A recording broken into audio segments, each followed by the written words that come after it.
नमस्कार, आदाब। मैं अनूप सोनी क्राइम पेट्रोल सतर्क के ब्लैक हेडलाइंस अध्याय के आज के एपिसोड में आप सबका स्वागत करता हूं। पता नहीं ऊपर वाले ने किस मिट्टी से बनाया मुझे। लड़की देखते ही आउट ऑफ कंट्रोल हो जाता हूं।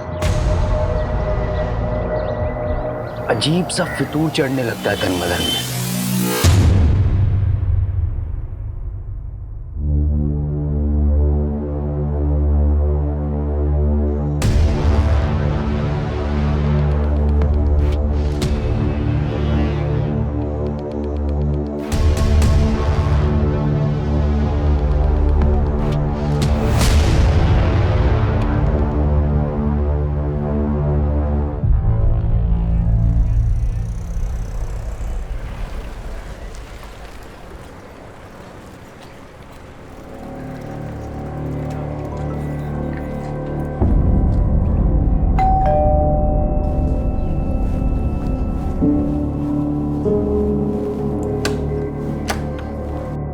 आ गई बेटा। अच्छा जल्दी से फ्रेश हो जा, मैं तेरे लिए खाना लगाती हूँ। नहीं मम्मा, अभी भूख नहीं है। दीप्ति बेटा, क्या हुआ? बहुत परेशान दिख रही है। कुछ नहीं पापा, बस थोड़ा सा थक गई हूँ।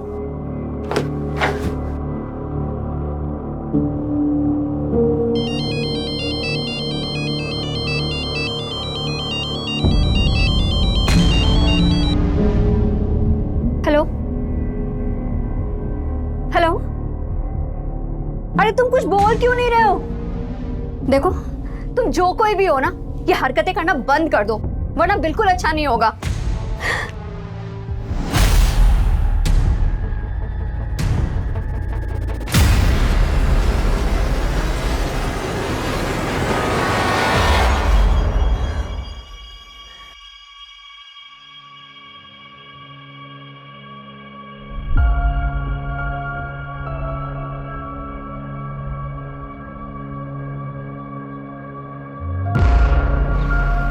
सरफराज, यहाँ क्यों खड़े? अरे कुछ नहीं भाईजान, बस देख रहा था हमारी बीवियाँ कितना काम करती है, कैसे मशरूफ रहती है काम में। जुबैदा, और तुम कहाँ मशरूफ थे? दिन भर से दिखाई नहीं दिए। देखा भाईजान, आपकी बहन एक बार मुझे देख न लेना तो दिन नहीं करता इनका। क्यों मिस कर रहे थे हमें? कमाल की जोड़ी है तुम दोनों की। एक साथ होते हो ना तो रौनक आ जाती है। अरे कहाँ भाभी जान, दूर के ढोल सुहाने होते हैं, वरना किस्मत तो अरबाज भाई की अच्छी है जो आप उनके गले का हार बनी। हमारी किस्मत में तो कांटे लगे हैं बस। अच्छा, बहुत चुपती हूँ ना मैं, भी बताती हूँ। आयशा, ये क्या कर रही हो? बहुत चुपती हूँ ना मैं। रुको रुको, अरे आयशा, आयशा ये क्या कर रही तुम? आयशा, ये बाहर निकलो। सरफराज, बच्चों की तरह। सॉरी भाभी, देखा तेरी मस्ती में भाभी के कपड़े खराब हो गए। तुम्हारे घर? अरे कोई बात नहीं, मैं चेंज करके आती हूँ।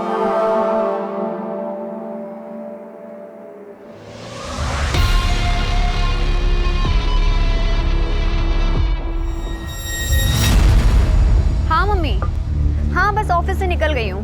ध्यान से आना। मम्मी आप ज्यादा टेंशन मत लीजिए। अच्छा मम्मी एक बात बताना, वो राजन मेरा लैपटॉप रिपेयर करके दे गया? नहीं, तेरा लैपटॉप तो नहीं आया। अरे कितना बड़ा झूठा है, मुझसे तो कह रहा था दोपहर तक रिपेयर करके घर पहुंचा दूंगा। चलो मैं जाके देखती हूँ। भैया, समता नगर। हाँ।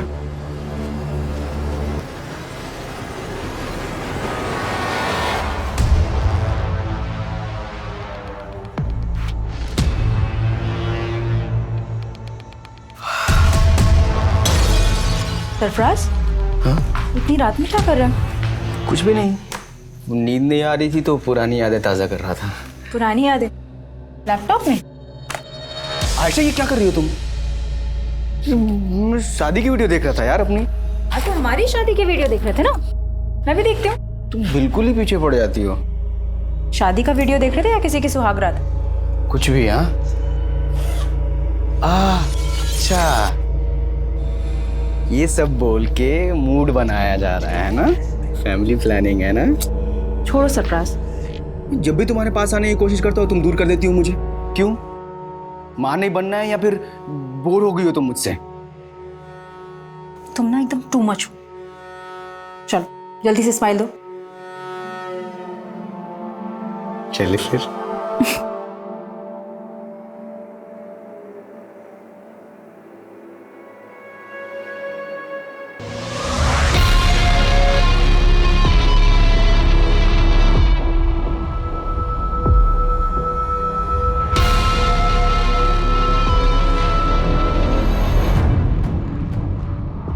कहते हैं कि इंसान अपने तौर तरीके बदल सकता है, लेकिन फितरत बदलना बहुत मुश्किल काम है। और अगर फितरत बुरी हो तो उसके फितूर और भी खौफनाक होते हैं। और ऐसे फितूर में जीने वाले कभी पीछे मुड़कर नहीं देखते, जबकि आगे सिर्फ तबाही होती है। और ऐसी ही तबाही सरफराज का भी इंतजार कर रही थी।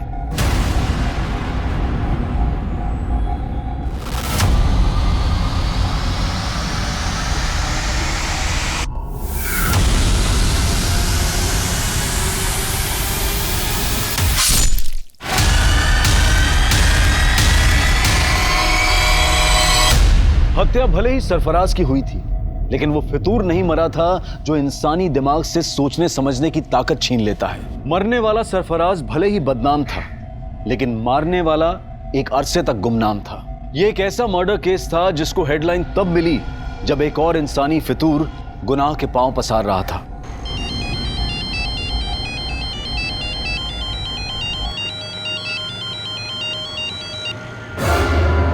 भैया जरा आराम से चलाइए आप।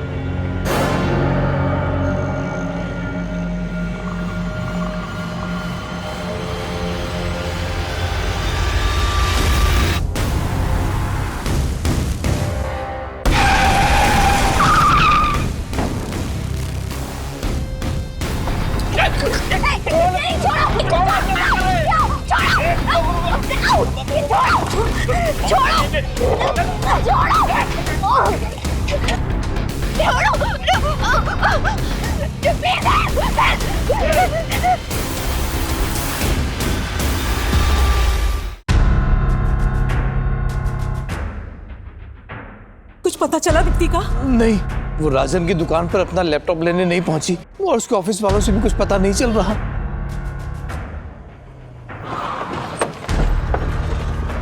सर मैंने ही फोन किया था आपको। यहीं से अगवा करके ले गए सर। मैं उन्हें यहीं समता नगर लेकर जा रहा था, इतने में वहीं से 2 लड़के आए और उठा कर ले गए सर। उस गाड़ी का नंबर नोट किया जिसमें लड़की को लेके गए? नहीं सर, सब कुछ इतना जल्दी हो गया कुछ समझ में नहीं आया सर। लेकिन सर वैन ब्लू कलर की थी सर।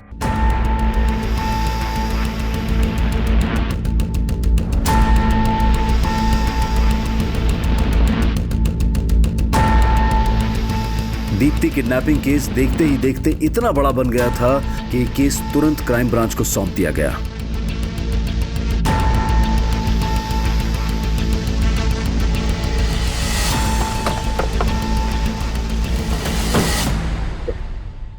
जैन सर। जैन, क्या अपडेट? सर बोरीवली कॉम्प्लेक्स से किडनैपिंग स्पॉट तक उस ऑटो का ट्रेल चेक किया। जहां जहां सीसीटीवी मिला वहां उस ऑटो के पीछे वैसी कोई ब्लू वैन नहीं दिखी सर। और जहां किडनैपिंग हुई थी वहां सीसीटीवी नहीं था, इसलिए वैन आगे किस डायरेक्शन में गई इसका ट्रेस भी नहीं मिला।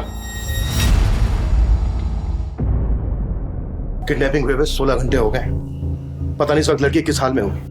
और तुम कह रहे हो कि कुछ भी ट्रेस नहीं हुआ है? वो वैन जरूर किडनैपिंग स्पॉट से जंगल की तरफ गई होगी, उस डायरेक्शन में चेक किया? जी हाँ सर, वहां पूरी रात पेट्रोलिंग हुई है और उस पैच में कहीं सीसीटीवी नहीं सर।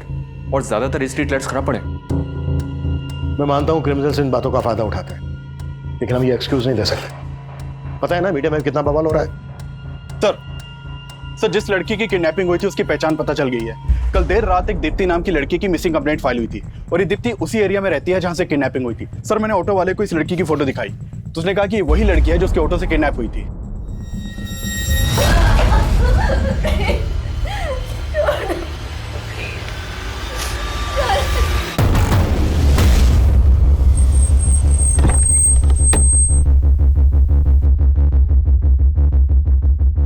अरे लेकिन कुछ तो पता कीजिए, 2 दिन हो गए उससे गायब हुए हुए। आप मैं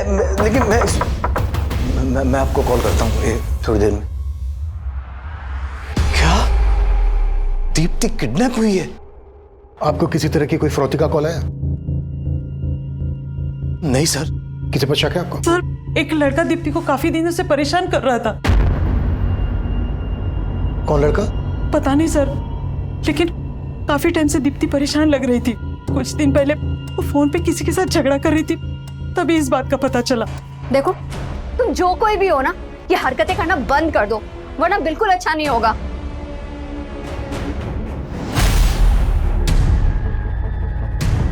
क्या बात है बेटा, किससे बात कर रही थी? मालूम नहीं मम्मा कौन है, आए दिन मुझे ब्लैंक कॉल करता रहता है और आजकल तो मेरा पीछा करना भी शुरू कर दिया है। और मम्मा आज तो उसने हद ही कर दी, मतलब इतना सब कुछ दीप्ति के साथ हो रहा था तो आप लोगों ने पुलिस कंप्लेन क्यों नहीं की? यही गलती हो गई सर, पता नहीं था कि दीप्ति के साथ। प्लीज सर, प्लीज उसका पता कीजिए सर। देखिए, हम पूरी कोशिश कर रहे हैं, ये काम है हमारा। आप लोगों ने कल दीप्ति को आखिरी बार कब देखा था? जी, कल सुबह जब ऑफिस जा रही थी। कहाँ ऑफिस है दीप्ति का? जी, बोरीवली में एबल कंप्यूटर्स नाम की कंपनी है, वहीं पर सेल्स एग्जीक्यूटिव है। ऑफिस से निकलते वक्त उसने अपनी मम्मी को फोन भी किया था। अच्छा मम्मी, एक बात बताना, वो राजन मेरा लैपटॉप रिपेयर करके दे गया? नहीं, तेरा लैपटॉप तो नहीं आया। अरे कितना बड़ा झूठा है, मुझसे तो कह रहा था दोपहर तक रिपेयर करके घर पहुंचा दूंगा। चलो मैं जाके देखती हूँ।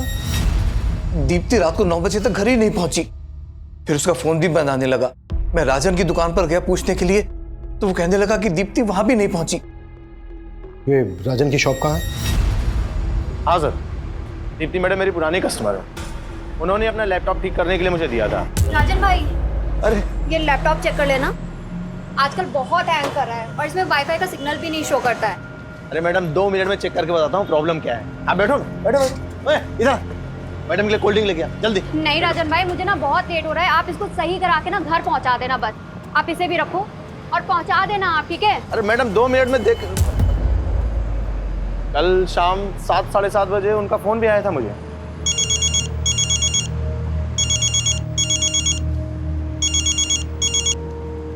दीप्ति मैडम, मैं आपको ही फोन करने वाला था। राजन भाई, लैपटॉप रिपेयर हुआ या नहीं हुआ? हाँ बिल्कुल रिपेयर हो गया है, लेकिन मैं पहुंचा नहीं पाया। आप दुकान पे आके ले जा सकती हैं? चलो ठीक है, फिर मैं ही आकर ले जाती हूँ। लेकिन फिर वो आई नहीं। रात में उनके पापा आए थे, दीप्ति को लेके काफी परेशान थे। दीप्ति की किडनैपिंग तो यहाँ पास में ही हुई थी, तुम्हें इस बारे में कुछ पता नहीं चला? नहीं सर, मुझे तो आज सुबह ही पता चला इस बारे में। दीप्ति ने इसको बताया था कि वो इसकी शॉप पर आ रही है और किडनैप हो गई। इसकी बैकग्राउंड चेक करो और पता करो कि इससे कनेक्टेड किसी आदमी के पास ब्लू कलर की वैन है क्या, जिसमें दीप्ति किडनैप हुई।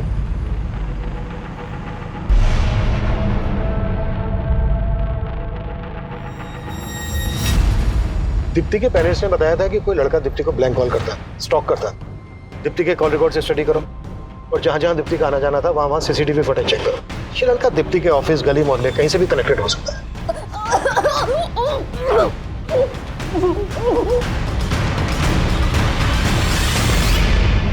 अरे भाई साहब, कमाल करते हैं आप भी। इतना सब कुछ हो गया, आपने बताया भी नहीं क्योंकि लड़का दीप्ति को परेशान कर रहा था। अब इतने गैर और इतने पराये हो गए हैं हम। बस जय, अभी ये सब बात करने की हालत में नहीं है हम लोग। अरे भाई साहब, हम समझ सकते हैं, लेकिन हम ऐसे हाथ पे हाथ रख के नहीं बैठ सकते। भाई साहब कुछ तो बताइए आप, ताकि हम जाके दीप्ति के बारे में कुछ तो मालूम करें, उसे ढूंढे जाके कम से कम।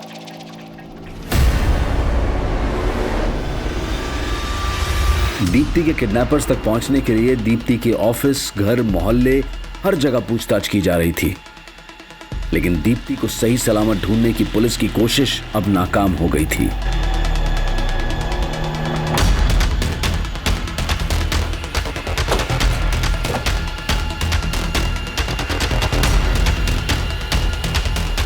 हटो हटो।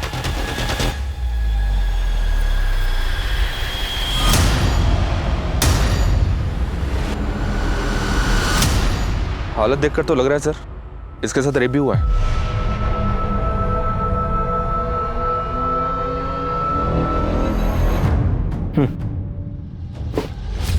ये जगह किडनैपिंग लोकेशन से 7-8 किलोमीटर दूर है। आसपास पता करो, शायद किसी से उस ब्लू कलर की वैन के बारे में पता चल जाए जिसमें दीप्ति किडनैप हुई थी। Okay sir.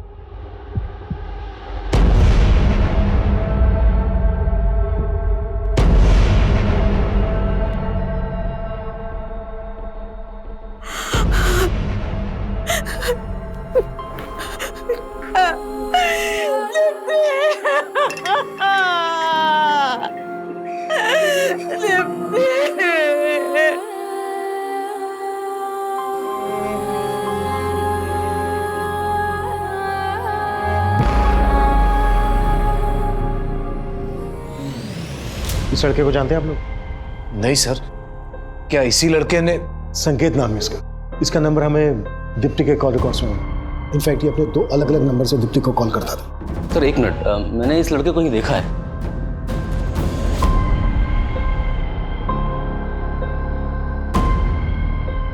हाँ सर, इस लड़के को मैंने दीप्ति के साथ देखा था। दीप्ति बहुत गुस्से में लग रही थी। जब मैं वहां पहुंचा तो लड़का चला गया वहां से। दीप्ति क्या हुआ? निकलो यहाँ से तुम। कौन था ये? दीप्ति ने तो कुछ नहीं बताया। हो सकता है कि ये वही लड़का हो जो उसको स्टॉक कर रहा था। जब इस लड़के को दीप्ति के साथ देखा था आपने, कब की बात है? काफी समय पहले थी। कहाँ देखा था? दीप्ति के ऑफिस के बाहर। सर मैंने कुछ नहीं किया दीप्ति के साथ, वो मेरी अच्छी दोस्त थी इसलिए फोन करता था उसको। वो भी 2 नंबर से स्टॉक करता था उसको, पीछा करता था उसका? नहीं सर, मैं उसको स्टॉक क्यों करूंगा सर, वो मेरी बहुत अच्छी दोस्त थी, बल्कि मैं तो उसके साथ शादी भी करना चाहता था। अच्छा, तो बात यहाँ तक पहुँच गई थी? सर मैं झूठ नहीं बोलूंगा, मैं जिस कंपनी में जॉब करता हूँ उनको दीप्ति की कंपनी कंप्यूटर सप्लाई करती है, इस वजह से हमारी फोन पर बातें होती थी। उसके बाद हम दोनों एक दूसरे को पसंद भी करते थे। ये लो। Thank you. यार दीप्ति, तुम इतनी इंटेलिजेंट हो, MBA भी किया हुआ है तुमने, ये कंपनी में क्यों फंसी हो? तुम्हें तो बहुत अच्छे जॉब ऑफर्स मिल सकते हैं। फंसी नहीं हूँ संकेत, मैं ना बस सही मौके का इंतजार कर रही हूँ। सही मौका मिलते ही मैं सीधा अब्रॉड। सच में? और जॉब के अलावा क्या सोचा है तुमने? मतलब? मुझे नहीं पता कि तुम कैसे रिएक्ट करोगे, but I really like you. क्या तुम भी मुझसे? सर पसंद तो वो भी मुझे करती थी, पर सर दीप्ति शादी करने के लिए तैयार ही नहीं थी। संकेत, मैंने तुम्हें कितनी बार बोला है कि मैं शादी के लिए अभी प्रिपेयर नहीं हूँ। यार दीप्ति, तुम सिर्फ अपने बारे में सोच रही हो। क्या तुम मुझसे प्यार नहीं करती? यार बार बार वही सवाल। मैंने बोल दिया, अब मुझे इस टॉपिक पर कोई बात नहीं करनी है संकेत। सर उसके बाद तो उसने मेरा फोन उठाना ही बंद कर दिया, इसलिए मैंने दूसरा नंबर लिया था और उसको कॉल करता था मैं। हेलो, अरे तुम कुछ बोल क्यों नहीं रहे हो? सर 1-2 बार उसने फोन उठाया, लेकिन मैं बात करने की हिम्मत जुटा नहीं पाया, और जब बात करने की कोशिश की तो वो और ज्यादा नाराज हो गई थी। हेलो दीप्ति, कैसी हो तुम? तुम मुझे इतने दिनों से ब्लैंक कॉल कर रहे हो?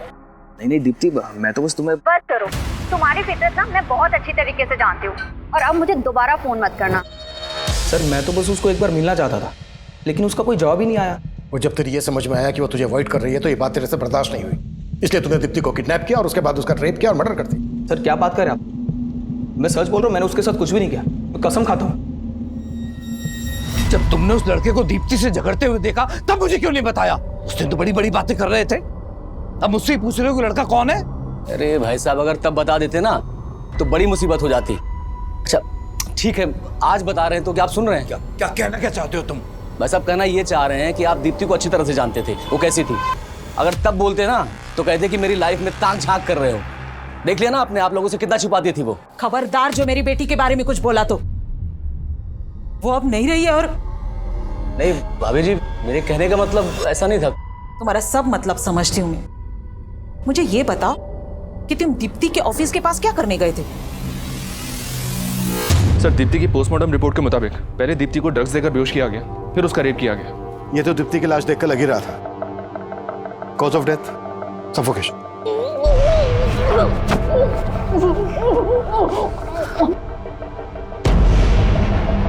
लेकिन सर किलर यहीं तक नहीं रुका, दीप्ति की लाश के साथ भी कई बार रेप किया गया। ये कोई विकृत मानसिकता वाला ही कर सकता है। संकेत ने कुछ बोला?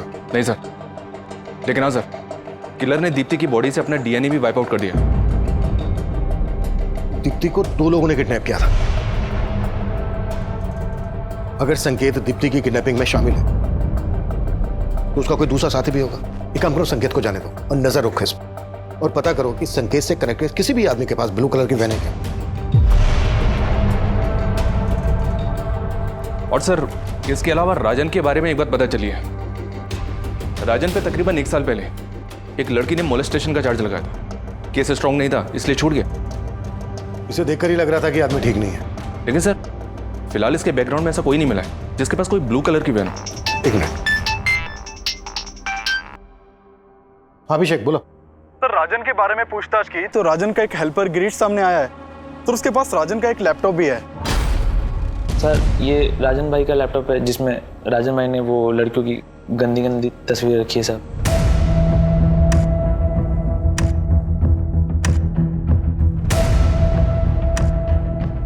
ये लैपटॉप तुम्हारे पास कैसे आया? साहब वो राजन भाई के यहाँ मैं बहुत सालों से काम करता था साहब, और पिछले 3-4 महीने की पगार वो मेरी लटका के रख रहे थे, और जब मांगने गया तो सब धक्का मार के बाहर निकाल दे रहे थे साहब। नहीं देता पगार, चल निकल यहाँ से, चल निकल। तो गुस्से में आके मैं लैपटॉप उठा के भाग गया साहब।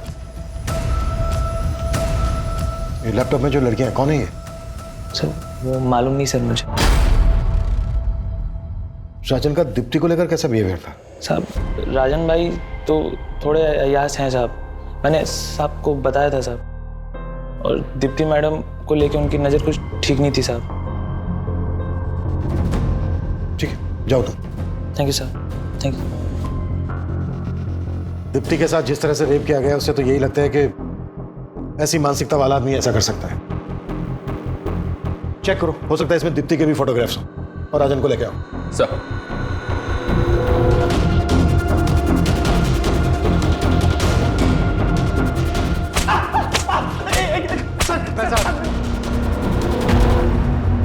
दीप्ति ने आखिरी कॉल तुझे किया था, और सीधे सीधे बोल, दीप्ति के रेप और मर्डर में तेरे साथ दूसरा कौन शामिल था? सर मैंने कुछ नहीं किया है, आपको जरूर कोई गलतफहमी हो रही होगी। तेरे लैपटॉप में जो न्यूड पिक्चर्स हैं किन लड़कियों की हैं?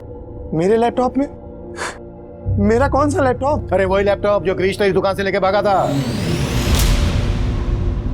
हाँ सर, गिरीश मेरी दुकान से लैपटॉप लेकर भागा था, लेकिन सर वो लैपटॉप मेरा नहीं है, वो तो एक लड़का मेरी दुकान पे मुझे बेच के गया था।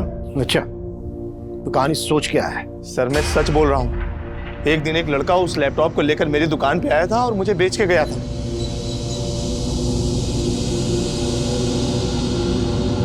₹2000 मिलेंगे इसके? ठीक है, दो जल्दी। सर वो लैपटॉप बेचना चाहता था, मैंने ₹2000 में खरीद लिया। मैंने सोचा था कि इसको ऊंचे दाम में बेच दूंगा, मुझे नहीं पता था कि उस लैपटॉप में वो सब फोटोज हैं। कौन था वो लड़का? मुझे नहीं पता सर, वो तो मैंने पहली बार अपनी दुकान पे देखा उस लड़के को। सर मैं एक इज्जतदार आदमी हूँ। ओ इज्जतदार आदमी, सब पता किया हमने तेरे बारे में। मोलेस्टेशन का चार्ज लगा था तुझ पर। वो तो झूठा आरोप है सर मेरे ऊपर, मैं सच बोल रहा हूँ। ऐसे नहीं उगलेगा ये, उगलवा इस। Stop. Sir sir sir sir sir एक सर सर मैंने लैपटॉप चेक किया, पर इसमें दीप्ति की कोई फोटो नहीं मिली। हो सकता है दीप्ति की फोटोग्राफ इससे डिलीट कर दी गई, इसका डिलीटेड डेटा रिट्रीव करो। ओके सर, और एक बात सर, ये सारी फोटोज मॉफ्ड हैं। मॉफ्ड? जी सर। यानी न्यूड पिक्चर्स के ऊपर दूसरी लड़कियों के फेसेस लगाए गए। Right sir. और एक बात सर, मैं जब लैपटॉप चेक कर रहा था तो मुझे सरफराज नाम का एक फोल्डर मिला सर, जिसमें इस लड़के के कई फोटोज हैं। ये देखिए, लैपटॉप से ज़्यादा कुछ तो पता नहीं चला सर, लेकिन जब मैंने लैपटॉप के सीरियल नंबर से इसके बायर का पता किया तो पता चला कि कुरला के रहने वाले सरफराज ने लैपटॉप खरीदा है सर। और ये देखिए सर, लैपटॉप पे भी एस लगा है। हो सकता है सर लैपटॉप खरीदने वाला सरफराज और फोल्डर के अंदर जिसके फोटो हैं वो सरफराज, ये दोनों एक ही हैं।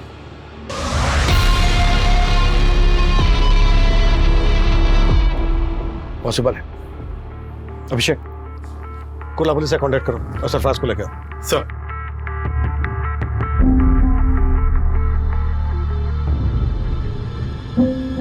आयशा चलो गर्मा गर्म चाय। सॉरी।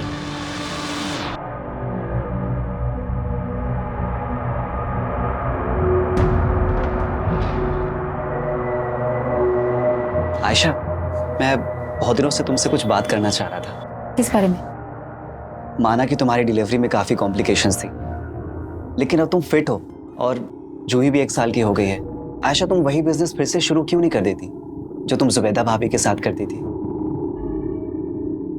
नहीं वसीम, अब हालात बहुत बदल गए हैं। मुझे नहीं लगता कि जुबैदा भाभी दोबारा वो काम शुरू करना चाहेंगी। तो तुम क्यों शुरू नहीं कर देती? क्यों? मेरा और जूही का खर्च चलाना मुश्किल हो रहा है क्या? आयशा, मैंने तुम्हारी हर मुश्किल को आसान किया है और तुम मेरे लिए मुश्किल नहीं बन सकती। और जूही, उसका नाम नहीं लिया तुमने। क्यों? वो सरफराज का खून है इसलिए?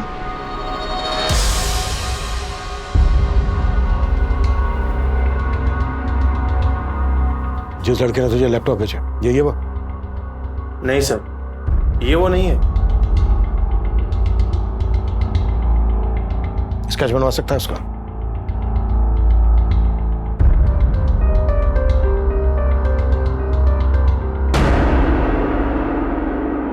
हाँ, वो लड़का कुछ कुछ ऐसा ही दिखता था। 2000 रुपए मिलेंगे इसके। ठीक है, दो। दीप्ति का जहां जहां आना जाना था वहां की मैंने सीसीटीवी फुटेज चेक करने के लिए बोला था। क्या अपडेट है उसका? सर हमने दीप्ति के फोन के लोकेशन के हिसाब से ऐसे कई एरियाज की फुटेज निकलवाई है, लेकिन सर फुटेज काफी ज्यादा है। फुटेज ज्यादा है तो ज्यादा आदमी लगाओ चेक करने के लिए। फुटेज में जहां जहां दीप्ति स्पॉट रही है वहां पर उसको स्टॉक करने वाला भी हो सकता है, और वो संकेत, राजन, सरफराज कोई भी हो सकता है, या फिर ये स्केच वाला भी हो सकता है, जिसका पता लगाना है। जी सर। दीप्ति की हत्या हुए अब 10 दिन बीत चुके थे, लेकिन दीप्ति के हत्यारे की तलाश में अब पुलिस को सरफराज से जुड़े ऐसे राज पता चलने वाले थे जो इस केस को और भी उलझा देने वाले थे। सर मैंने कुर्ला पुलिस से कांटेक्ट किया तो मालूम चला कि सरफराज पिछले 1.5 साल से लापता है। लापता है?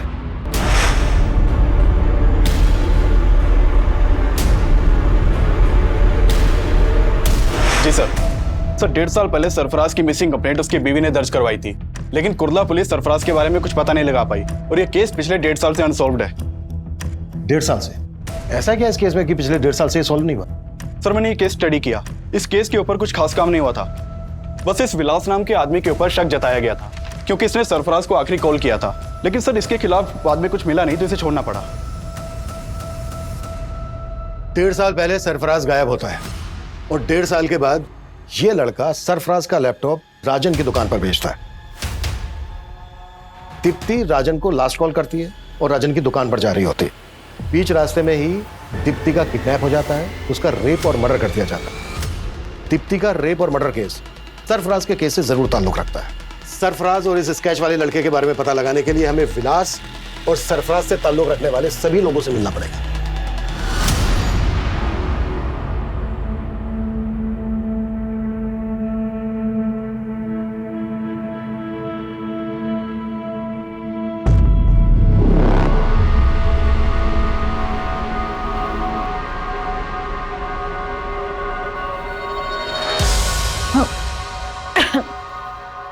क्या हुआ ऐशा? कुछ नहीं।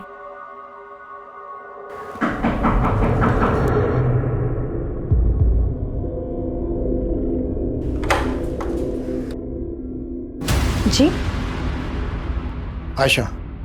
जी हाँ। मैं inspector Abhimanyu Jindal, crime branch. हमें आपके पति सरफराज के बारे में आपसे कुछ बात करनी है। सरफराज? पूरे 1.5 साल बाद सरफराज के बारे में? पूछिए, क्या पूछना है? हमें आपके पति सरफराज का लैपटॉप मिला है। सरफराज का लैपटॉप? कहाँ? और सरफराज? ढूंढ रहे हैं उसे। दरअसल सरफराज का लैपटॉप दहीसर में दुकान पर बेचा गया और जिसने बेचा वो ये लड़का है। आप जानती हैं इसको? नहीं। सरफराज के लैपटॉप में हमें कुछ लड़कियों के फोटोग्राफ्स मिले हैं। उनके फेसेस कुछ न्यूड पिक्चर्स के साथ मॉर्फ किए गए। दहीसर के जिस एरिया में सरफराज का लैपटॉप बेचा गया, रिसेंटली उसी एरिया में दीप्ति नाम की लड़की का रेप और मर्डर किया गया। जानती हैं आप दीप्ति को? कभी आपने देखा था सरफराज के साथ इसे? जी नहीं, मैं इस लड़की को नहीं जानती, लेकिन मैं इतना ज़रूर जानती हूँ कि सरफराज के लैपटॉप में बहुत सारी लड़कियों के फोटोग्राफ्स थे, लेकिन मैंने कभी किसी लड़की के न्यूड फोटोग्राफ्स नहीं देखे।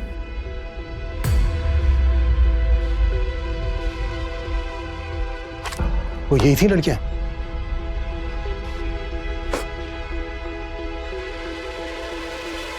नहीं, मैं इनमें से किसी को नहीं जानती, लेकिन हाँ, सरफराज से ज़रूर जानना चाहती थी कि ये लड़कियां कौन थी, कौन है ये लड़कियां, और इनके फोटोग्राफ्स तुम्हारे लैपटॉप में क्या कर रहे हैं सरफराज? अच्छा, इसीलिए तुम उस दिन अपना लैपटॉप मुझे नहीं दे रहे थे, है ना? चुप क्यों हो? बोलो सरफराज। मेरा पास्ट, तुमसे शादी करने से पहले ये सारी लड़कियां मेरी लाइफ में आई थी एक एक करके, और मैं सबसे प्यार करता था। फिर मुझसे शादी क्यों की? क्योंकि मैं इन सबके प्यार में नाकाम हो चुका था। मैं नहीं चाहता कि हमारा रिश्ता नाकाम हो। इतना सब जानते हुए भी मैंने सरफराज को माफ कर दी, लेकिन वो भरोसे के लायक ही नहीं था। एक दिन वही हमें छोड़कर चला गया। लेकिन सरफराज की मिसिंग कंप्लेंट लिखवाते वक्त ये बातें तो आपने बताई नहीं थी। क्योंकि मुझे उम्मीद थी कि एक दिन वो लौटकर जरूर आएगा। मेरे पेट में उसका बच्चा था, लेकिन ना तो उसे मेरी परवाह थी, ना ही अपने बच्चे की। अगर वसीम ना होते, ना तो आज मैं जिंदा होती, ना ही मेरी बच्ची। वसीम? आप ही वसीम है? जी सर, मैं वसीम, सरफराज का दोस्त। और अब हम पति पत्नी।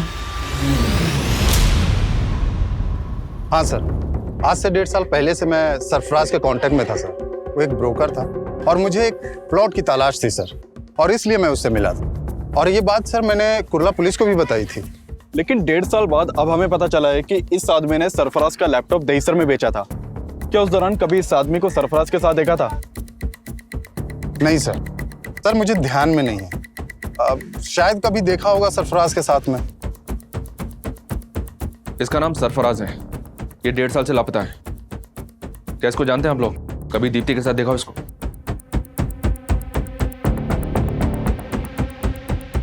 और इसको? जी नहीं सर। तो क्या इन दोनों ने? ऐसा शक है हमें। शक करने की वजह तो है। जिस तरह से सरफराज के गायब होते ही आयशा और वसीम ने शादी कर ली, उसे तो यही लगता है कि सरफराज खुद से गायब नहीं हुआ है, बल्कि सरफराज को गायब किया गया। वैसे भी जिस आदमी के लैपटॉप में इतनी सारी लड़कियों की न्यूड पिक्चर्स, वो उन्हें डिलीट किए बिना अपना लैपटॉप क्यों बेचे? इसको ना तो आयशा ने पहचाना और ना ही वसीम ने। कहीं ऐसा तो नहीं है कि ये दोनों इसको जानते हैं लेकिन हमसे सच छुपा रहे हैं? सर, मैंने ये स्केच हर जगह सर्कुलेट करवा दिया। इसके साथ साथ हमारी टीम अब ये भी पता लगा रही है कि सरफराज और दीप्ति से जुड़े किसी भी इंसान के पास वो ब्लू वैन तो नहीं जिसमें दीप्ति को किडनैप किया गया।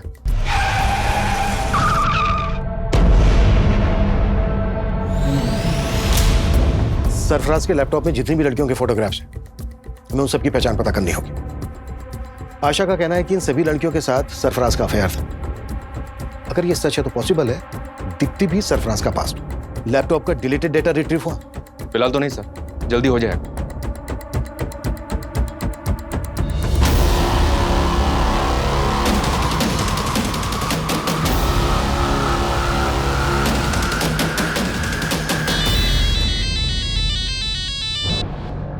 हेलो भाभी जान, कैसी हैं आप? आयशा, तू?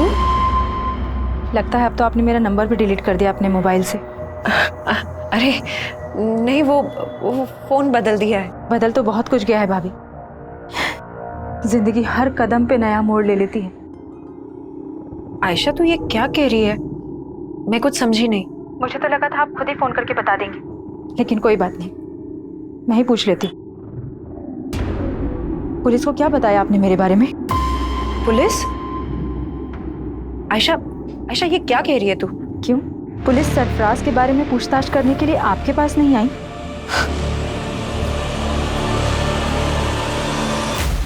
सर, हमने दीप्ति के ऑफिस के बाहर की पिछले 2 महीने की कई सीसीटीवी फुटेज चेक की। उनमें से कई फुटेज में दीप्ति संकेत के साथ दिखाई दे रही है। लेकिन सर, फुटेज में संकेत दीप्ति को स्टॉक करता हुआ नहीं दिखाई दे रहा है। लेकिन दीप्ति को लगता था कि कोई लड़का उसको स्टॉक करता था, पीछा करता था उसको। बाकी की फुटेज भी चेक करो। जी सर। और एक बात है सर, दीप्ति की हत्या से 2 दिन पहले उसका चाचा उसके ऑफिस के बाहर देखा गया था। मैंने और चेक किया तो पता चला कि दीप्ति का चाचा अक्सर दीप्ति के ऑफिस वाले एरिया में जाया करता था। इसके खिलाफ मिला कुछ? अनमेरिड, जॉबलेस, फ्रस्ट्रेटेड आदमी है सर। शराब की भी लत है। कुछ साल पहले तक दीप्ति के पेरेंट्स के साथ ही रहता था। दीप्ति के फादर इसकी आदतों से परेशान थे, इसलिए इसे अलग कर दिया। जयेश घर में अपना हिस्सा मांग रहा था सर, और दीप्ति घर बेचने के खिलाफ थी। हाँ सर, ये बात सही है कि जयेश चाहता था कि मैं घर बेच दूं और उसे उसका हिस्सा दे दूं। लेकिन दीप्ति ये नहीं चाहती थी कि ये घर बिके। चाचा, आप किस मुंह से अपना हक मांग रहे हैं? दीप्ति, हम दोनों भाइयों के पीछे बोलने की जरूरत नहीं है तुझे। क्यों? क्यों ना बोलूं? आप भूल गए जब आपको बिजनेस करना था आपने 10 लाख रुपए का लोन लिया था और आपका बिजनेस तो ठप हो गया। उसकी किस्तें किसने चुकाई? मैंने और पापा ने। तू हद से ज्यादा नहीं बोल रही है? हाँ? क्यों? आप भी हद में कहाँ रहते हैं? काम आपको आता नहीं है और नशा आपसे छूटता नहीं है। अपने हद में रह जयेश, वो जो बोल रही है वो सही बोल रही है। तो आपको कभी लगा नहीं कि जयेश ऐसा कुछ? सर, माना कि जयेश से हमारी बनती नहीं है, लेकिन वो ऐसा नहीं कर सकता। ये ऐसा समझ सकते हैं सर, लेकिन मुझे किसी पे भरोसा नहीं। मेरी बेटी को किसी दुश्मन से कम नहीं समझता था वो। साहब मुझे मालूम था भाभी जी मुझे बख्शेंगे नहीं, लेकिन मैं इतना गया गुजरा नहीं हूं कि अपनी भतीजी के साथ ये सब। तो फिर उसके ऑफिस के पास क्यों मंडराता था? दीप्ति की हत्या से 2 दिन पहले भी तू वहां देखा गया, क्यों गया था? मैं तो बस उससे मिलके बताना चाह रहा था कि मुझे मेरा हिस्सा मिल जाए और वो रास्ते में ना आए। काम नहीं है साहब, पैसा नहीं है।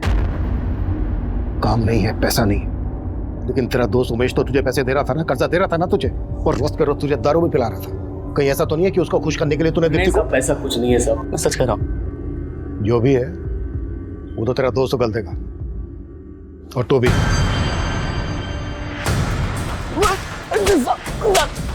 मैंने कुछ नहीं किया था सर। इस लैपटॉप का डिलीटेड डाटा रिट्रीव कर लिया गया है सर। इसमें दीप्ति के फोटोज नहीं मिले। ये देखिए, एक दूसरी लड़की के न्यूड फोटोज मिले। मतलब इस लड़की के फोटोग्राफ्स मॉर्फ नहीं किए गए? नहीं सर, ये फोटोज मॉर्फ नहीं किए गए, बल्कि ओरिजिनली ऐसे ही खींचे गए हैं।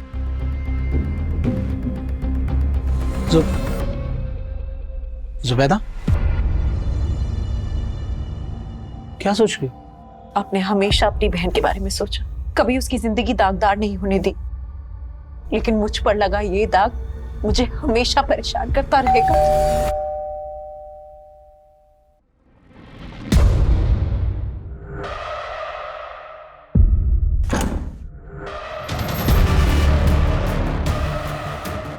एक दूसरी लड़की के न्यूड फोटोज मिले हैं। मतलब इस लड़की के फोटोग्राफ्स मॉर्फ नहीं किए गए? आप कुछ बोल क्यों नहीं रही हैं? सरफराज के लैपटॉप में आपके ये फोटो होने की कोई तो वजह होगी। वजह थी, सरफराज अय्याज था, गलती हमारी भी थी। मैंने बिना जाने बिना परखे अपनी बहन की शादी उसके साथ करवा दी, और उसके बाद उसको पड़ोस में ही घर दिलवा दिया। फिर वो मेरी बीवी पे ताक झांक करने लगा।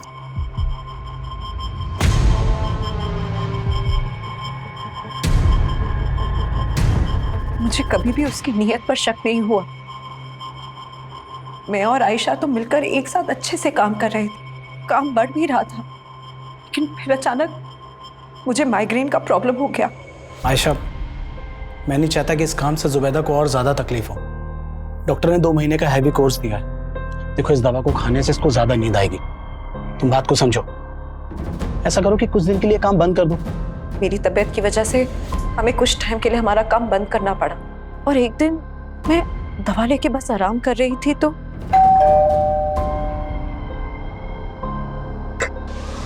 हाय भाभी। क्या हुआ? आपकी तबीयत ठीक नहीं है? नहीं, वो थोड़ा सर बहुत चकरा रहा था। और अरबाज भाई कहाँ हैं? अगर आपकी तबीयत इतनी खराब थी तो मुझे बताना चाहिए था। मैं दवा के नशे में थी, और फिर अचानक न जाने कैसे मेरी आंख लग गई,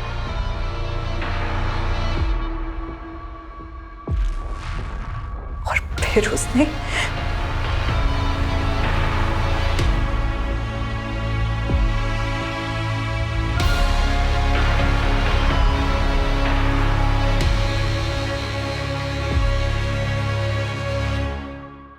तब मुझे कुछ नहीं पता चला, लेकिन जब आँख खुली तो फिर अरबाज घर वापस आए तो मैंने उन्हें सब कुछ बता दी। मैं तो उसी वक्त पुलिस के पास जाना चाहती थी, लेकिन इन्होंने मना कर दिया। उसके बाद हम यहाँ मेरे मायके चले आए, लेकिन सरफराज ने उसके बाद मुझे ब्लैकमेल करना शुरू कर दिया। सरफराज, तुम ये सही नहीं कर रहे हो। मैं आयशा को सब कुछ बता दूंगी। तो बता दो, डरता नहीं हूं मैं। सरफराज, सरफराज, क्यों तू मेरी बहन और मेरी बीवी की जिंदगी बर्बाद कर रहा है? ठीक है, आप जैसा बोल रहे हो मैं वैसा ही करूंगा। बस एक रात के लिए जुबैदा को मेरे साथ छोड़ दो। चिल्ला मत। अगर मेरी बात नहीं मानी तो जुबैदा की फोटो इंटरनेट पे अपलोड कर दूंगा। सर, उसने नाक में दम कर दिया था, इसीलिए तुमने उसे अपने रास्ते से हटा दिया? नहीं, इसकी मदद से? नहीं सर, हम इसे नहीं जानते सर। जुबैदा और अरबाज सस्पेक्ट नजर आ रहे थे, लेकिन सरफराज के साथ क्या हुआ होगा इसको लेकर पुलिस नतीजे तक नहीं पहुंच पा रही थी और उन्हें उस आदमी की तलाश थी जिसने सरफराज का लैपटॉप राजन को बेचा था। वहीं जुबैदा के अलावा सरफराज के लैपटॉप में कई लड़कियों के आपत्तिजनक फोटो थे और पुलिस एक एक करके हर लड़की को आइडेंटिफाई कर रही थी, लेकिन उनमें से ज्यादातर लड़कियों का कहना था कि वो सरफराज को ठीक से जानती तक नहीं थी। पुलिस के मन में बार बार ये सवाल उठ रहा था कि 1.5 साल पुराना वो केस दीप्ति के रेप और मर्डर से कैसे जुड़ा था। सर, हमने इस फुटेज को क्लोजली एग्जामिन किया तो ये देखा, 1-2 जगह और ये दीप्ति के पीछे जाता हुआ देखा। शर्मा, पता करो इसके साथ दूसरा और कौन था। जी सर। सर मैंने कुछ नहीं किया था सर, मैंने क्या किया सर? सब पता चल गया है हमें। तू ही दीप्ति को स्टॉक करता था, पीछा करता था उसका, और हमने तेरे उस मैकेनिक दोस्त नरेश के बारे में भी पता लगा लिया, जिसके गैरेज की ब्लू कलर की वैन में तुम दोनों ने मिलकर दीप्ति को किडनैप किया। तेरे उस मैकेनिक दोस्त ने सब कुछ उगल दिया है। बेहतर यही होगा कि तू भी उगल दे। सब राजन भाई नहीं है क्या? राजन भाई तो बाहर है। अच्छा, मेरा हार्ड ड्राइव ठीक हो गया? हाँ, वो हो गया ठीक मैडम। दो अच्छी लगती थी दीप्ति मुझे। दिन रात उसका चेहरा मेरे मन में घूमता रहता था, छूना चाहता था मैं उसको। पागल हो गया था मैं, पागल।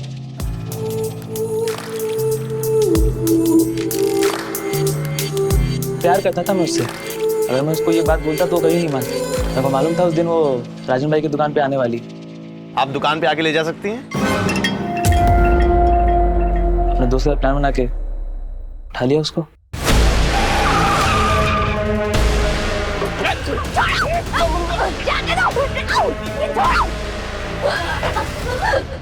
जाने दो मुझे। नहीं, डरो मत दीप्ति, मैं हूं। प्यार करता हूँ दीप्ति तुमसे। शादी कर लो मुझसे दीप्ति, शादी कर लो।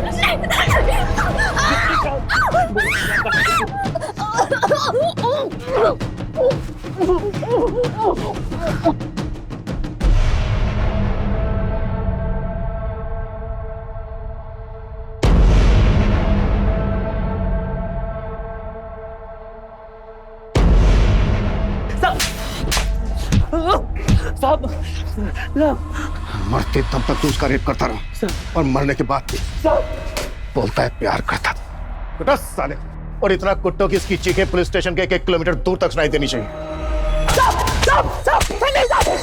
दीप्ति एक ऐसे गुनाह का शिकार हुई थी जिसको लेकर हम आए दिन आक्रोश से भर उठते हैं, पर कुछ कहते नहीं, कुछ करते नहीं।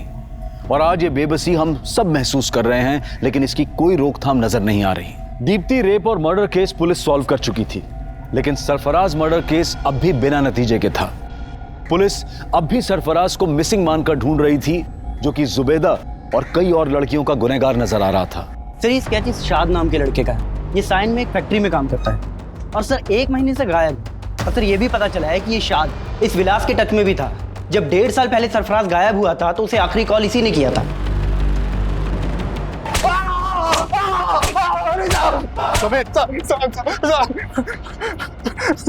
साहब मेरा दोस्त था साहब, और वो लैपटॉप मेरे स्टोर रूम में रखा हुआ था साहब। बिना पूछे मुझसे उठा के ले गया और उसे भेज दिया साहब। तो शाद इस वक्त कहाँ है?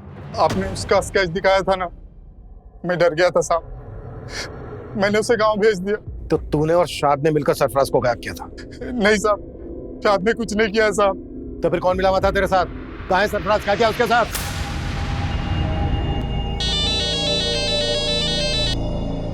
हेलो विलास भाव, अरे बताओ क्या खिदमत करूं आपकी?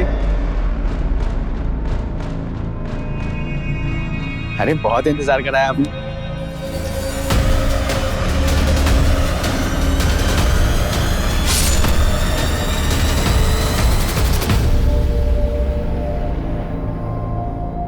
लैपटॉप निकाल ले उसका, निकाल जल्दी। फिर मैं और यूसुफ मियां ने सरफराज की बॉडी को गड्ढे में डालकर ढक दिया और सब लैपटॉप लेके घर आ गए।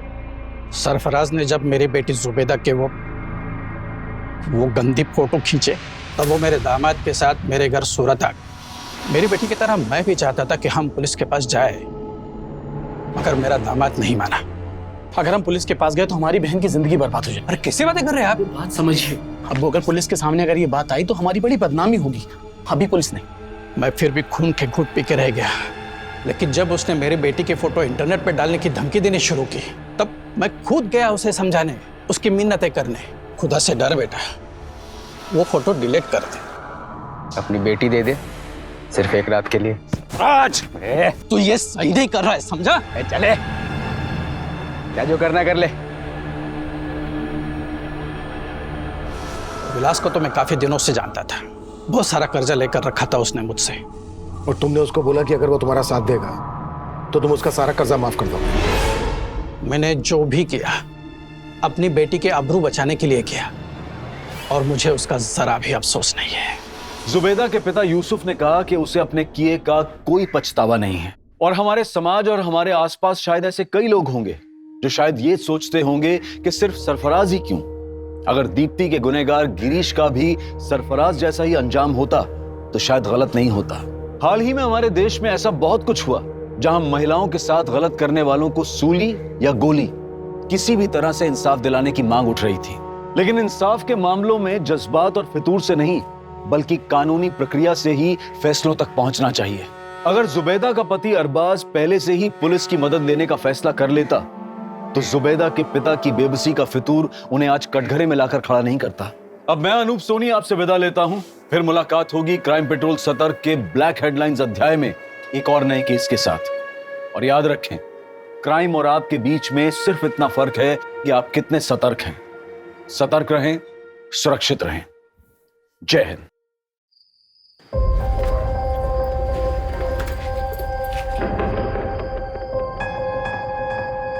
कामिनी, तू आज यहीं रुक जाना, वैसे भी कितनी रात हो गई है। कल हम साथ में चलेंगे ड्यूटी पे। तुझे तो पता है अरब घर पर वेट कर रहा होगा मेरा, उसको मेरे बिना नींद कहाँ आती है। चल अपना ध्यान रखना। चल बाय बाय।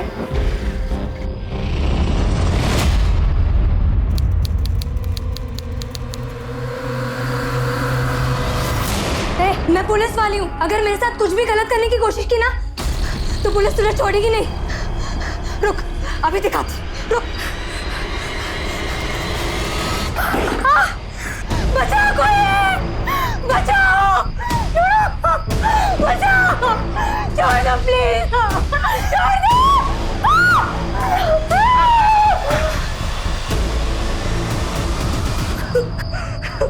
तू एक औरत होकर मेरे साथ ये सब होते हुए देख रही है? तू है तेरे औरत होने पर। छोड़ दो मुझे प्लीज, छोड़ दो मुझे प्लीज, छोड़ दो।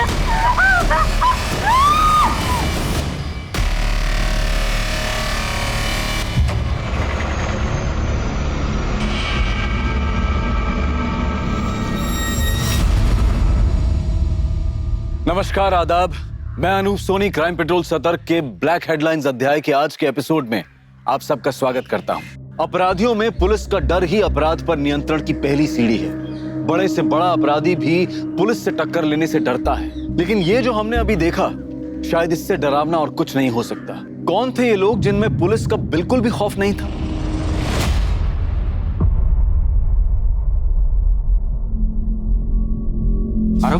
इकड़े बस, मैं आई को देख के आता हूँ। बाबा, आई ड्यूटी पर ही है ना?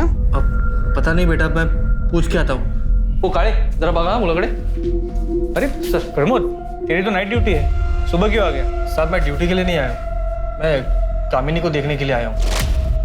वो रात को इलेक्शन ड्यूटी के लिए गई थी, लेकिन अब तक घर लौटी नहीं है। अब तक नहीं है? रीगा में सर, कल जो इलेक्शन ड्यूटी पे टीम गई थी वो वापस आ गई? सर एक मिनट चेक करता हूँ। सर हमारे पुलिस स्टेशन से 5 लोगों की ड्यूटी लगी थी, उनमें से आज 3 लोगों की नाइट ड्यूटी है और 2 की डे की। सर उनमें से चेतना सिरके ने रिपोर्ट की है, मगर कामिनी सकपर ने अभी तक रिपोर्ट नहीं की। सर रिपोर्ट तो तब करेगी जब वापस आएगी, वो वापस आई नहीं। ये चेतना का है? सर हम सभी इलेक्शन ड्यूटी के बाद वापस आ गए थे और तीनों कांस्टेबल बस से निकल गए थे और मैं और कामिनी उसकी स्कूटी से आ गए थे। उसने मुझे मेरे घर के पास ड्रॉप किया और वो निकल गई। तो जब कामिनी ने तुम्हें ड्रॉप किया तो कोई बात हुई थी? उसने कुछ बताया था कि वो कहाँ जा रही है? हाँ सर। अरब घर पर वेट कर रहा होगा मेरा, उसको मेरे बिना नींद कहाँ आती है। चल अपना ध्यान रखना। चल बाय बाय। पर साहब कामिनी तो घर आई ही नहीं। तुमने उसको फोन किया? साहब किया था फोन, लेकिन उसने उठाया ही नहीं। मैके गई होगी, वहां फोन करके देखो। नहीं साहब, उसका मायका दूसरे गांव में, यहाँ से बहुत दूर। अपने घर पे आने के बजाय वो वहाँ क्यों जाएगी ना। लेकिन फिर भी मैंने उसके माँ बाप को फोन किया था, वो वहाँ पर भी नहीं है। गायकवाड़ एक काम करो, कामिनी ने चेतना को जहाँ ड्रॉप किया वहां से लेकर कामिनी के घर तक के रास्ते पे सर्च करो, पता करो किसी ने उसे देखा क्या। यूं अचानक इस तरह खुलेआम एक लेडी कांस्टेबल का गायब हो जाना एक गंभीर विषय था। कामिनी कहां थी, उसके साथ क्या हुआ था, इस बात की किसी को कोई जानकारी नहीं थी। क्या ये एक रैंडम क्राइम था या ये एक साजिश थी या फिर कोई दुश्मनी? साहब गाड़ी रोको, गाड़ी रोको, गाड़ी रोको। क्या हुआ साहब? वो कामिनी की स्कूटर पार्क है। ये कामिनी की है? हाँ साहब, ये कामिनी की स्कूटर है। इसकी डुप्लीकेट चाबी है तुम्हारे पास? डुप्लीकेट चाबी घरच्या चावींबरोबर असते, बघतो। हाँ है सर। स्कूटर खराब हो गई, इसीलिए कामिनी ने इसे यहाँ छोड़ दिया।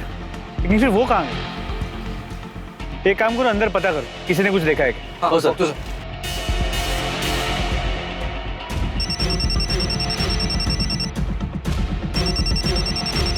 हाँ बोलो गायकवाड़। सर कामिनी की स्कूटी यहाँ हाईवे के पास मिली है, खराब हो गई। लेकिन ये समझ में नहीं आ रहा कामिनी कहाँ गई। एक काम करो गायकवाड़, कामिनी का फोन सर्वेलेंस पे डाल दो।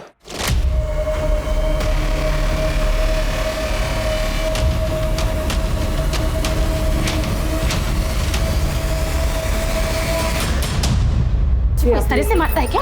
आज मैं तेरी प्रिया टीचर को छोड़ूंगी नहीं। कितना जोर से मारा है, कैसे निशान पड़ा है मेरे बेटे को। कौन सा तेरा स्टाफ? ये तूने मेरे बच्चे को मारा? तेरी अरे ये क्या कर रही है? आज तेरे हाथ तोड़ के तेरे हाथ पे रख दूंगी।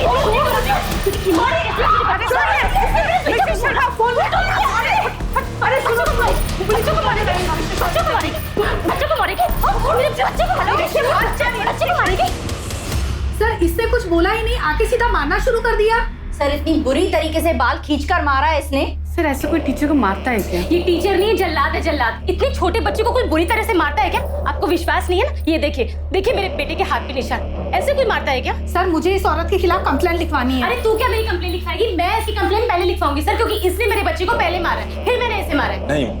नहीं साहब, हमें कोई कंप्लेंट नहीं लिखवानी। अरे ऐसे कैसे हम कंप्लेंट नहीं लिखवाएंगे? जया, तुम शांत हो जाओ, शांत हो जाओ तुम। देखो ये हमारे बच्चे की गुरु है, और गुरु का दर्जा भगवान के समान होता है। इन्होंने अगर प्रीतम को मारा भी है तो जरूर उसके भले के लिए मारा होगा। मैडम, मैं आप लोगों से अपनी बीवी की तरफ से हाथ जोड़ के माफी मांगता हूँ। आज के बाद दोबारा ऐसा कभी नहीं होगा। चलो चलो जया, आ जाओ। प्रीतम आ जाओ। चल।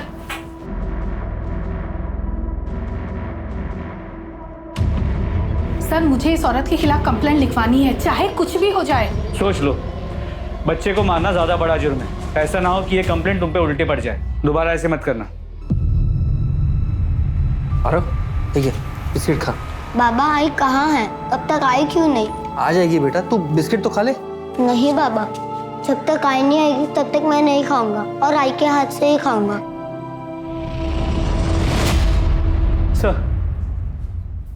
सर कामिनी का फोन अभी स्विच ऑफ है, लेकिन अभी 1 घंटे पहले तो उसका फोन ऑन था, हाईवे पे मूव कर रहा था। सर हाईवे पेट्रोलिंग पुलिस का फोन आया था। हाईवे के बाजू में सर्विस रोड है, वहां पर एक औरत की डेड बॉडी मिली है। आरव कहाँ से करते हो? खाना बिस्किट।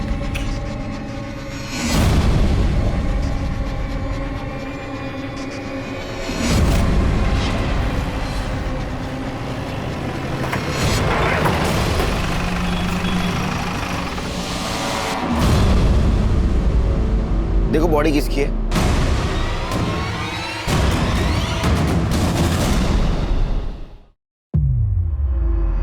सर ये बॉडी कामिनी की नहीं है। बॉडी अच्छी तरह से चेक करो, देखो कुछ मिलता है क्या।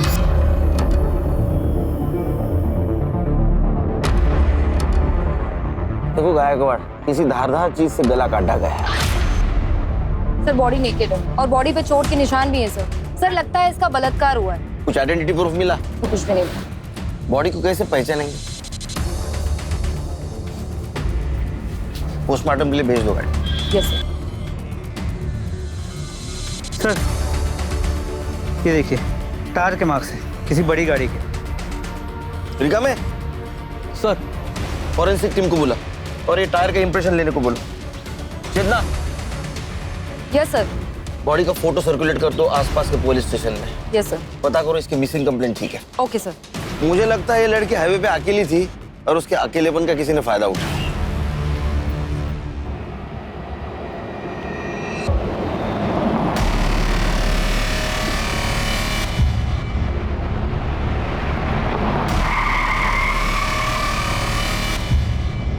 कहाँ जाना है आपको?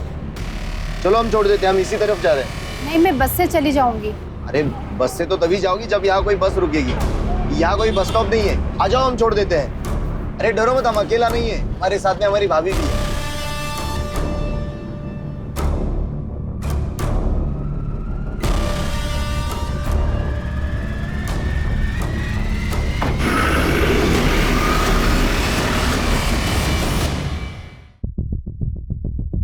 आ रहा हो बेटा, चलो हम घर चलते हैं। बाबा आई कहाँ है? यहाँ नहीं है तो कहाँ है आई? बेटा आई ड्यूटी पे गई है, जैसे ही ड्यूटी खत्म हो जाएगी वो घर पे आ जाएगी। चलो हम घर चलते हैं। सर ये तो गायकवाड़, जब तक कामिनी का पता नहीं चलता तब तक प्रमोद को नाइट ड्यूटी से हटा और डे ड्यूटी दे दो। और हाँ, कामिनी ने चेतना को जहाँ ड्रॉप किया वहां से उसका फोन स्विच ऑफ होने तक का रूट चेक किया? सर उस पूरे एरिया को चेक किया, कुछ नहीं मिला। पर सर हाईवे के उस रूट पे, उस पूरे रोड पर कहीं भी कोई सीसीटीवी कैमरा भी नहीं जिससे कोई क्लू मिल सके। सर कल हमें हाईवे के पास जिस औरत की डेड बॉडी मिली थी उसकी पोस्टमार्टम रिपोर्ट, मौत का वक्त दोपहर 3 से 5 के बीच का है और शेविंग ब्लेड से गला काट के उसे मारा गया। सर मारने से पहले उसके साथ रेप किया गया था और उसे बुरी तरह पीटा गया था। उसकी बॉडी पे चोट के निशान है और उसका जबड़ा भी टूटा हुआ है। बॉडी में से सीमेंट सैंपल भी मिला है। गायकवाड़, जिन पुलिस स्टेशन में हम लोगों ने इसकी फोटोग्राफ भेजी थी वहां से कोई फीडबैक आया? नहीं सर। मतलब ये औरत किसी दूसरे शहर की या दूसरी स्टेट की हो सकती है। लेकिन सर सोचने वाली बात है कि एक औरत हाईवे पे अकेले क्या कर रही हो और कोई उसे क्यों इतने बेरहमी से मारेगा। तो एक सेकंड। हेलो, कहाँ पर?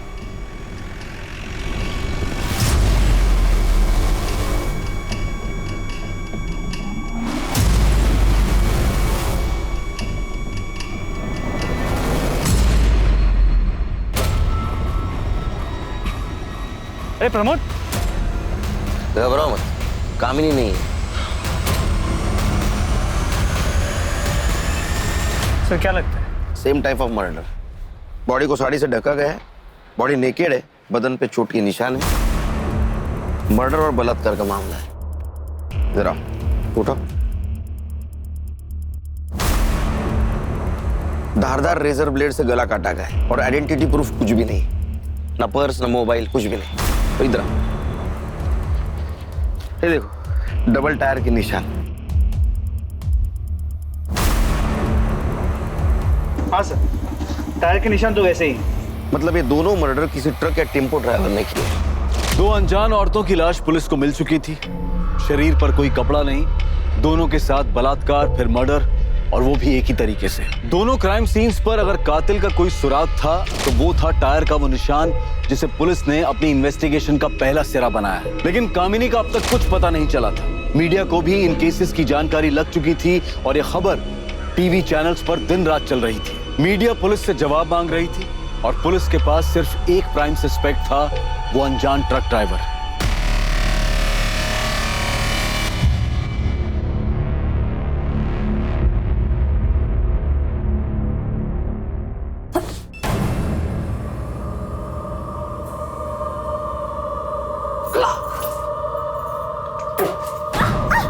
क्या रे, पेट से है तू? कैसे, किधर से आया है बच्चा?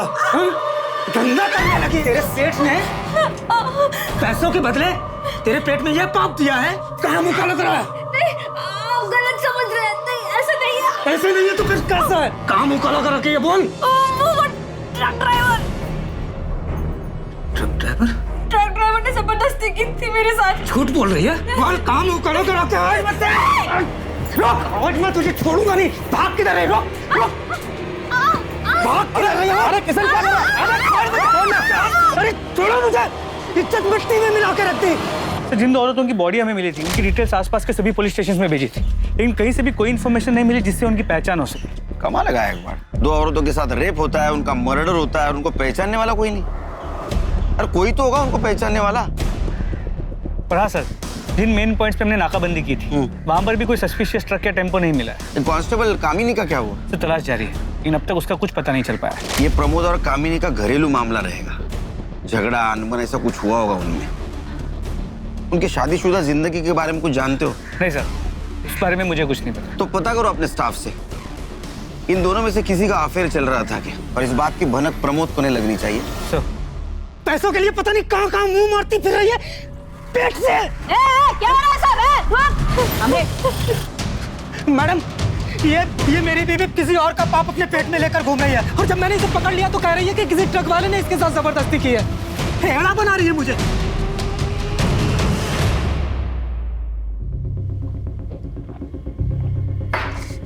घबराओ ना, घबराओ ना। बताओ क्या हुआ था तुम्हारे साथ, कब हुआ था? मैं 3 महीने पहले रोड पे बस का इंतजार कर रही थी। भैया वो मुझे थोड़ा आगे तक छोड़ देंगे?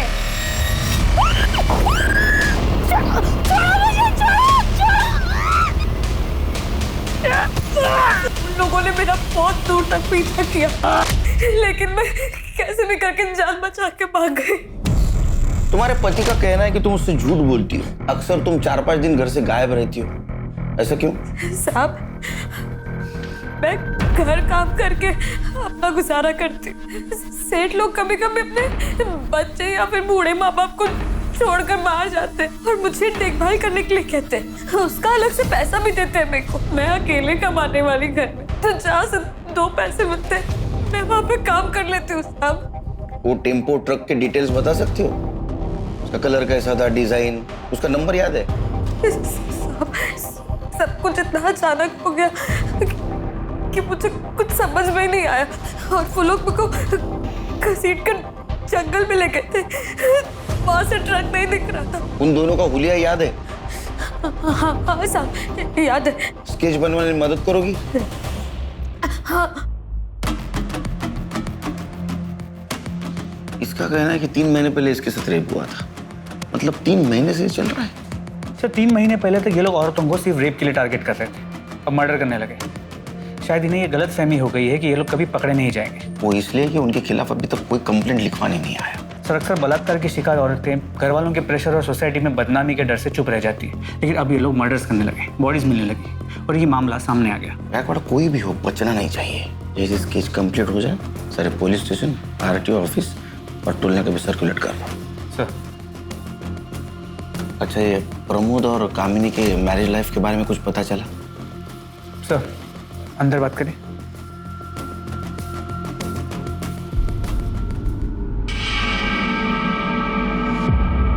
सुनने में आया है कि प्रमोद का हमारे पुलिस स्टेशन के किसी लेडी कांस्टेबल के साथ अफेयर चल रहा है, लेकिन वो कौन है ये नहीं पता चल पाया है।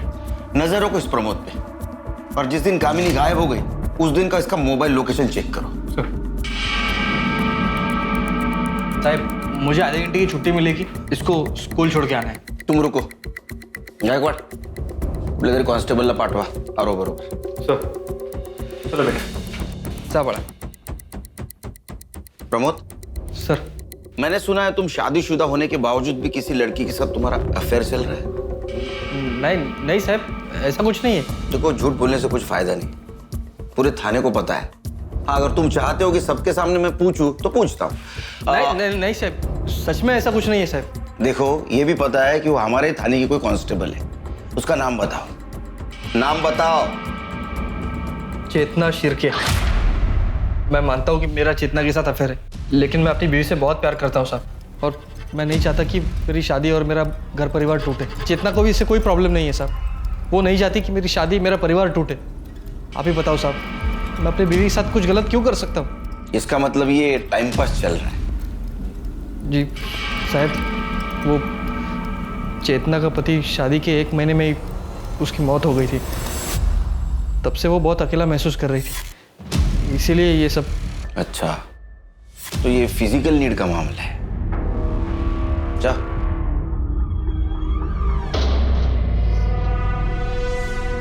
सर, क्या आपको शक है कि चेतना और प्रमोद ने मिलकर कामिनी के साथ कुछ किया हो सकता है।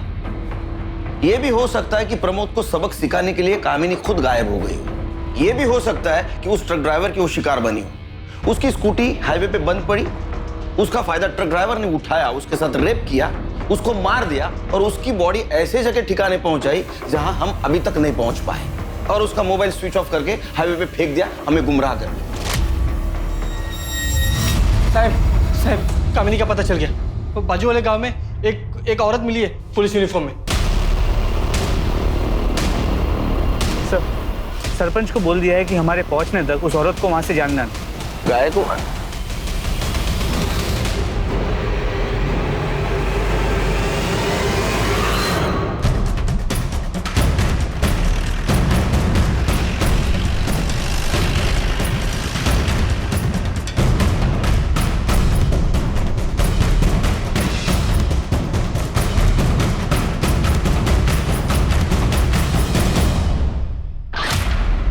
ये नेम प्लेट भी उसी की। ये कपड़े कहाँ से मिले तुमको? कहाँ से मिले कपड़े? एक मिनट प्रमोद, एक मिनट। ये यूनिफॉर्म किसने दिया तुमको? मेरे ये देखो, इसको देखा है तुमने? इसके कपड़े ये, इसको कहीं देखा है क्या? इससे लिए तुमने कपड़े? ये मेरे। सर यहाँ वर्दी पे खून लगा है। चेतना, चेतना। ये सर। हाँ ध्यान है। इनको दूसरे कपड़ों का इंतजाम करो और ये कपड़े फॉरेंसिक के लिए भेज दो। Yes sir. चलिए। अच्छा चल आओ। हाँ दूसरे कपड़े मिलेंगे आपको। कुछ समझ में नहीं आ रहा कहाँ गई कामिनी।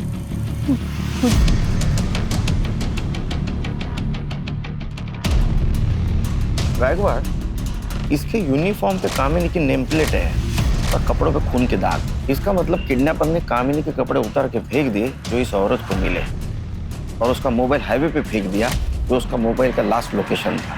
मतलब कामिनी के पास कपड़े नहीं है जैसे बाकी औरतों के पास नहीं थे। इसका मतलब कामिनी भी उस ट्रक ड्राइवर की शिकार बनी है। और नम्रता के बयान और स्केच के मुताबिक आदमी एक ने दो है जो एक के बाद एक ऐसे घिनौने जुर्म को अंजाम दे रहे हैं।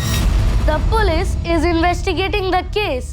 My paintings have been sold like hot cakes.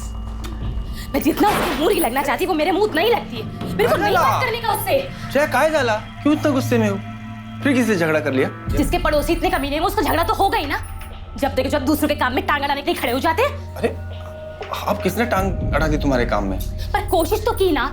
अब बारिश में छत ना टपके इस करके मैंने प्लास्टिक डलवाने को 4 लोगों को बुलाया। वो अपना काम कर रहे थे कि बाजू वाली आ गई बोलने को, बड़ा आवाज आ रहा है, बड़ा आवाज आ रहा है। अरे काम होगा तो आवाज तो आएगा ना।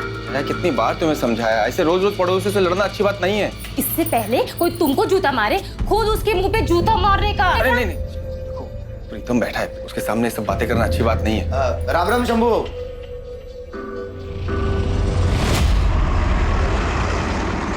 सर, जिन 2 औरतों की बॉडी हमें मिली थी उनकी पहचान अब तक नहीं हो पाई है। मुझे लगता है गायकवाड़, ये जो 2 बॉडी हमें मिली या तो प्रोस्टिट्यूट होगी या भिखारी होगी, इसलिए उनकी जान पहचान वाला अभी तक कोई नहीं आया।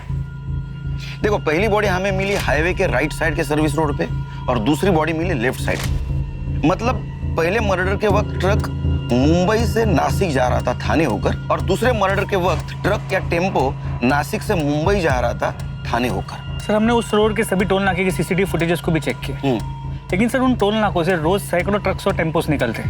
उनमें से उस एक ट्रक को हम कैसे ढूंढे? पोस्टमार्टम के हिसाब से पहले इन दोनों औरतों पर रेप किया गया, बाद में रेजर ब्लेड से इनका गला काट कर इनको मारा गया। सिर्फ इनमें से बची तीसरी नम्रता नाम की औरत, और मुझे इसमें गड़बड़ लग रही है। एक काम करते, इस नम्रता को क्राइम स्पॉट पे लेके जाते। तो तुम यहाँ बस का इंतजार कर रही थी? हाँ साहब। लेकिन यहाँ तो कोई बस स्टॉप है नहीं। बस वाले को हाथ दिखाओ ना तो वो बस रोक देता है। तो तुमने टेम्पो का हाथ दिखाया? हाँ साहब, वो बहुत देर तक ना कोई बस नहीं आई, तो मैंने सोचा कि टेम्पो वाले को आगे तक छोड़ने के लिए बोल दूं। फिर क्या हुआ? फिर साहब वो लोग मुझे घसीट कर वहां लेके गए।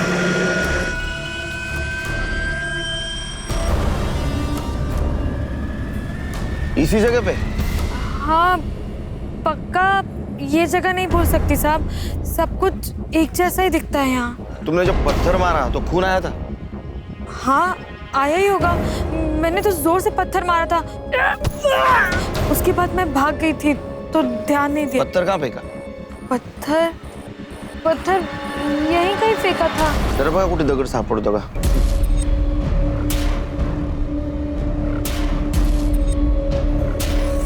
लेकिन सर ये तो श्योर ही नहीं कि ये वो जगह है भी या नहीं। चेतना, इसे घर ले जाओ। Yes sir. जाइए आप।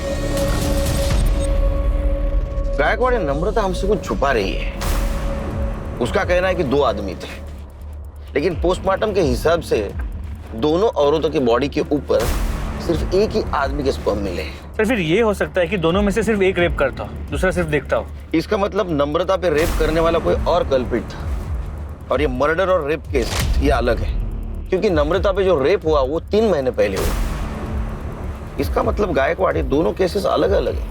जो भी है, ये चारों केसेस शहर के 20-30 किलोमीटर के दायरे में ही हुई है। हमें आखिरी बॉडी जो मिली वो मुंबई की तरफ आने वाली सर्विस रोड पे मिली। इसका मतलब ये ट्रक या टेम्पो मुंबई में ही होगा। हो सकता है अगले कुछ दिनों में वो किसी औरत को शिकार बनाने की कोशिश करे। हमें रोड पे नजर रखनी होगी, क्योंकि अगर ये 20-30 किलोमीटर के दायरे में औरतों को शिकार बना रहा है तो जरूर जाते वक्त क्राइम करेगा।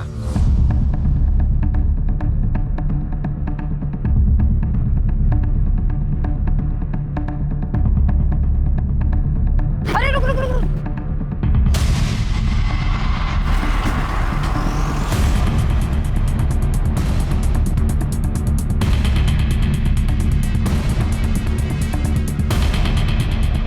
अरे तो जिंदा है। पाटिल, एम्बुलेंस बुलाओ। नाम क्या है तुम्हारा? नाम क्या है? प्रिया सावंत। पाटिल लवकर।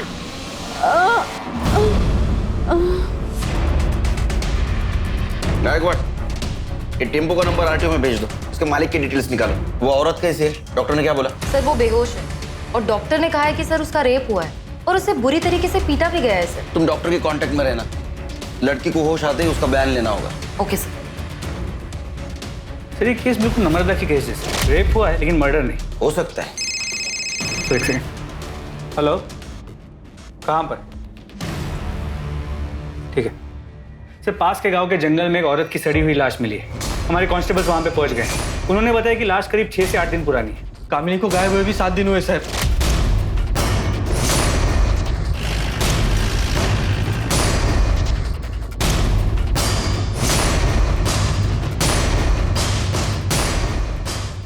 प्रमोद, यहाँ रुको, यहाँ रुको। रिका भाई, इसको रुको यहाँ।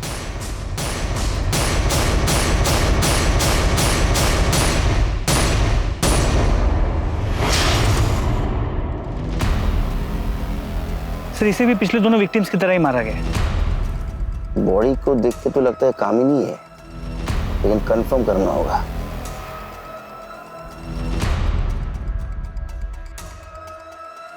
प्रमोद, क्या ये मंगलसूत्र कामिनी का है? कामिनी, कामिनी, कामिनी, कामिनी।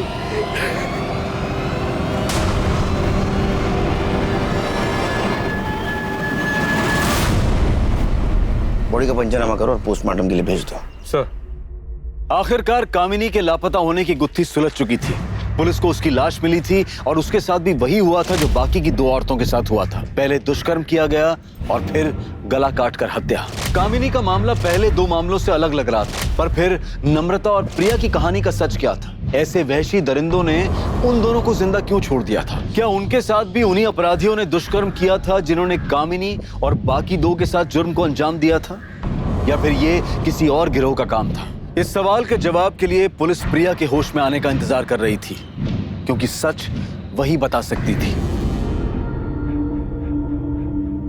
बाबा, आई किधर है? आपने आई को ढूंढ लिया?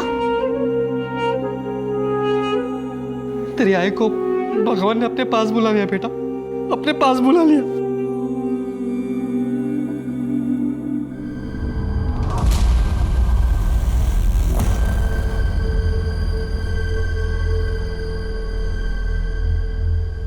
सर, प्रिया सावंत को होश आ गया।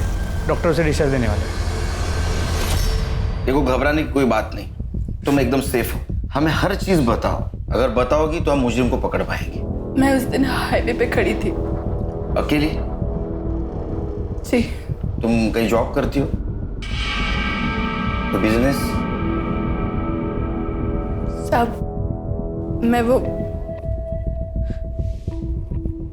मैं धंधा करती है। मेरी 2 साल की बच्ची है। मेरे को कोई जॉब नहीं मिल रहा था, तो मेरे को ये काम करना पड़ा। तो तुम कस्टमर के लिए वहाँ हाईवे पर खड़ी थी? नहीं, मैं उधर गाड़ी से लिफ्ट लेने के लिए खड़ी थी। कस्टमर में मार्केट में ढूंढती है, मेरे को वो टेम्पो वाला सामने से आते हुए देखा तो मैं लिफ्ट के लिए हाथ दिखाई उसको। भैया मेरे को आगे वाले मार्केट तक छोड़ दोगे?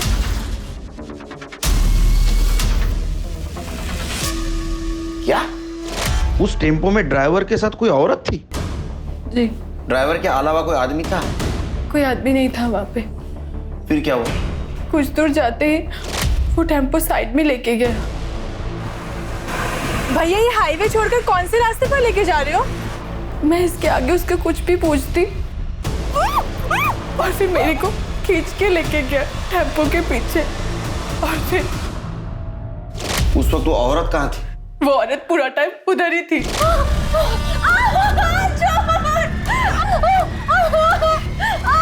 फिर उसके बाद उन्होंने तुम्हें गाड़ी से बाहर फेंक दिया? नहीं,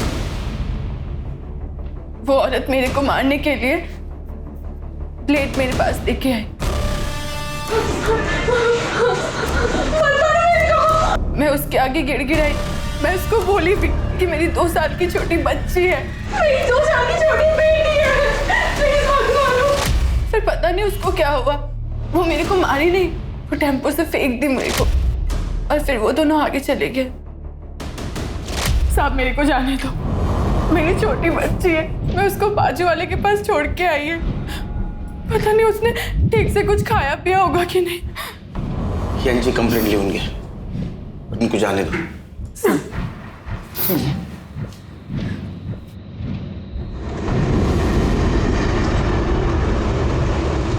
नम्रता का बयान है कि ये 2 आदमी है और प्रिया का कहना है कि 1 आदमी और 1 औरत है। या तो ये 2 कोई अलग अलग गैंग है जो ये कांड कर रहे हैं, या तो इन दोनों में से कोई झूठ बोल रहा है।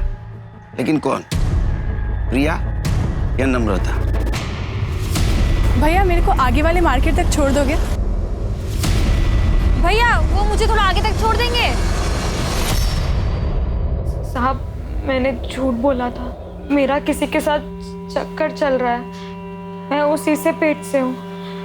ये बात सिर्फ मैंने अपने पति से छुपाने के लिए झूठ बोली। साहब वो बहुत गुस्से वाला है, उसको मेरे चक्कर के बारे में पता चलता तो मार ही डालता मुझको। मैंने टीवी में देखा था साहब कि कोई ट्रक वाला है जो औरतों के साथ जबरदस्ती करता है, बस मैंने उसी का फायदा उठाकर ये झूठ बोला कि उसने मेरे साथ जबरदस्ती की और मैं पेट से हो गई। किसका बच्चा है ये? नाम पता क्या है उसका? मैं सच बोल रही हूँ, बस पति की मार से बचने के लिए झूठ बोला साहब। जाओ, शहर छोड़ के जाने का नहीं। चलो। पुलिस एक बार फिर से असमंजस में थी।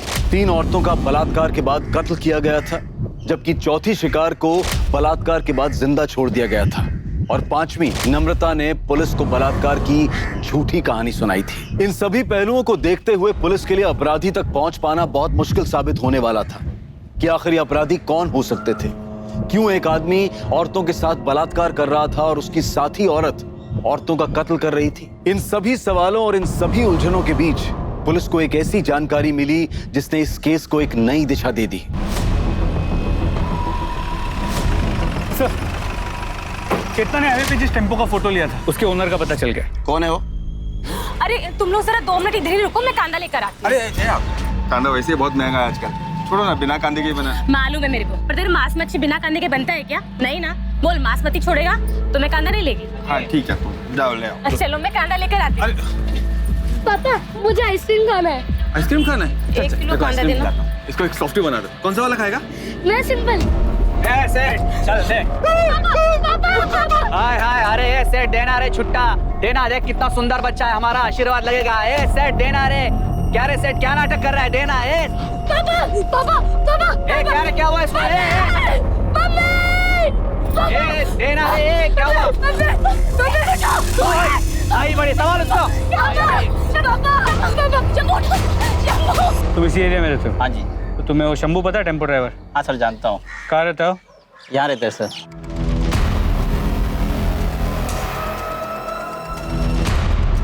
यही शंभू है? हाँ जी यही शंभू। 1 मिनट सुनो। ये ट्रक किसका है? मेरा ये साहब। अरे अरे साहब अभी 1 मिनट पहले ही बेहोश था, अभी होश में आया है। क्यों मारे हो साहब इसे आप? अभी तो सिर्फ मारा है, हम इसे रेप और मर्डर के केस में जेल ले जा रहे हैं। रेप और मर्डर? क्या बात कर रहे हो साहब? ये आदमी एक चींटी नहीं मार सकता। ये रेप और मर्डर क्या करेगा? जरूर आपको कोई गलतफहमी हुई है साहब। हम शरीफ लोग हैं, हमने कुछ नहीं किया साहब। एक मिनट, आप वही औरत है ना जिसने स्कूल में टीचर को मारा था? हाँ साहब मैं वही हूँ, लेकिन वो बात अलग थी। गाड़ी में डालो इसे। अरे लेकिन साहब वो शरीफ आदमी है साहब, छोड़ दो उसे। शंभू शंभू। सर ये शंभू है, वो टेम्पो इसी का है। क्या हुआ साहब? मेरे कामिनी को मारो। तूने मेरी कामिनी को मारो। पछुआ से तेरे को मैं तूने मारा।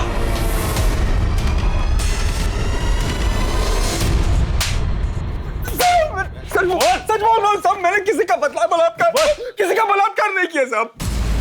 मैंने किसी का कोई बलात्कार नहीं किया साहब। मैं ऐसा आदमी नहीं हूँ साहब। गायकवाड़, इसको मेडिकल चेकअप के लिए ले जाओ और प्रिया और 2 बॉडीज उसके ऊपर मिले सीमेंस इसके साथ मैच करके देखो। इसे भी पता चल जाएगा कितना मासूम है। चल। इसकी हिस्ट्री, ज्योग्राफी सब चाहिए मुझे। पड़ोसियों से पता करो।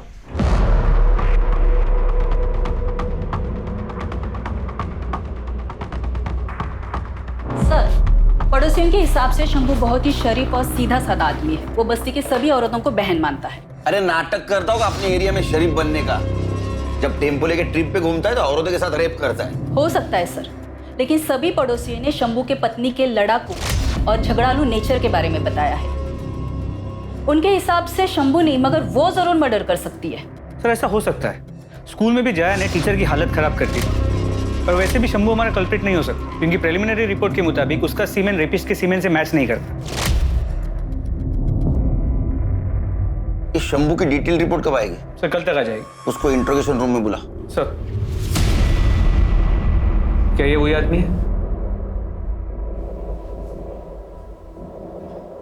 नहीं। इस वक्त तेरा टेम्पो कहाँ है? साहब वो तो आज सुबह एक दूसरा ड्राइवर लेके गया। दूसरा ड्राइवर मतलब? मेरे पास जब बुकिंग नहीं होती साहब तो मैं अपना टेम्पो भाड़े पे दे देता हूँ साहब, ताकि 4 पैसे आ जाए। ऐसे कितने ड्राइवर को देता है तू टेम्पो? 5-6 है साहब। अभी किसके पास? अभी तो वो विलास गौरव के पास है साहब। विलास गौरव के साथ साथ तू जितने भी ड्राइवर को देता है ना तेरा टेम्पो, सबके नंबर चाहिए मेरे को।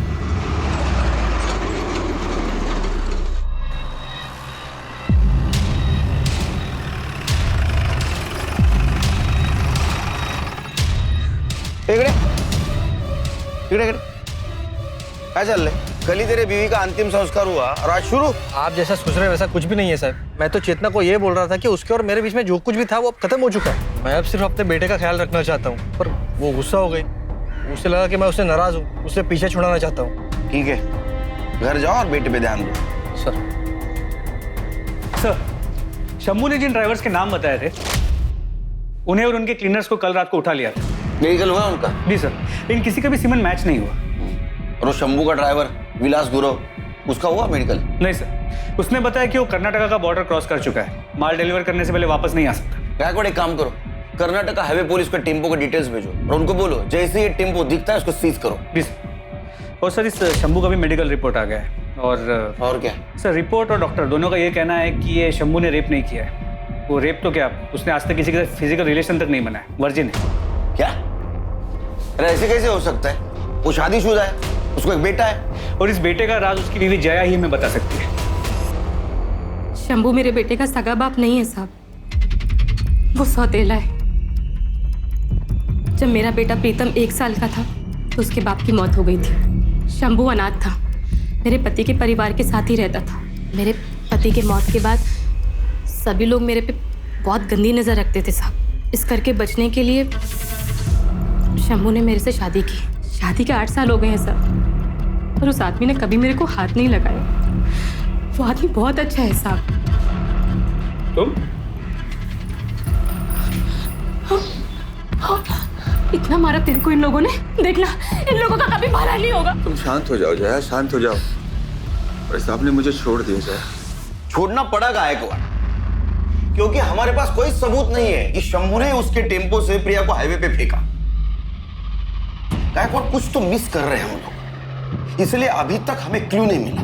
सर जया ने बताया कि 8 साल की शादी में शंभू ने उससे कभी हाथ तक नहीं लगाया। शंभू का जो भी इशू है, जया एक नॉर्मल जिंदगी जी रही है, जवान है, उसकी अपनी जरूरतें होंगी और इन जरूरतों को पूरा करने के लिए हो सकता है उसका किसी के साथ कोई अफेयर।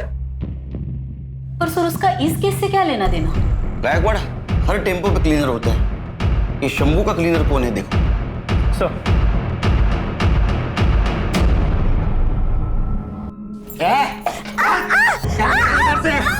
अपना सामान बांध और निकल इधर से, समझे? ऐसी हालत में मैं अब कहाँ जाऊंगी? माफ कर दो मेरे को, माफ कर दो तुझे, माफ कर दो। अब से तू ऐसे ही पिटेगी, समझी? ना सामान निकल। सर शंभू का टेम्पो वापस आ गया। और वो ड्राइवर विलास गुरु, उसे मेडिकल एग्जामिनेशन के लिए भेज दिया। वो फोरेंसिक टीम को टेम्पो का हर एक इंच स्कैन करने के लिए बोला है।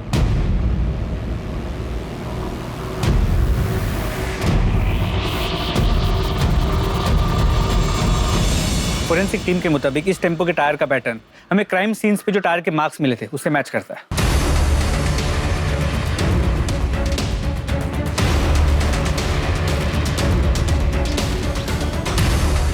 गायकवाड़ मिरर पे फिंगरप्रिंट है, इसको फिंगरप्रिंट एक्सपर्ट के पास भेजो। और ये बिंदी इसको डीएनए एक्सपर्ट के पास भेजो। ये गोविंद जिसको भी भाभी बनाकर यूज कर रहा था, 100% उसका डीएनए इसके चिपकने वाले साइड पे होगा। सर फोरेंसिक टीम से बहुत ही शॉकिंग बात सामने आई है। क्या? टेम्पो के फ्लोर पे जो ब्लड सैंपल्स मिले थे उसमें 2 या 4 औरतों का नहीं बल्कि 34 से 38 औरतों का ब्लड है। क्या?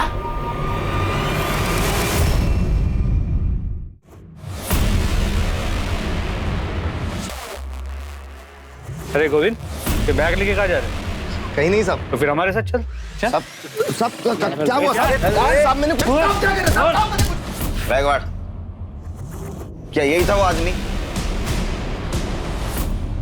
भैया मेरे को आगे वाले मार्केट तक छोड़ दोगे?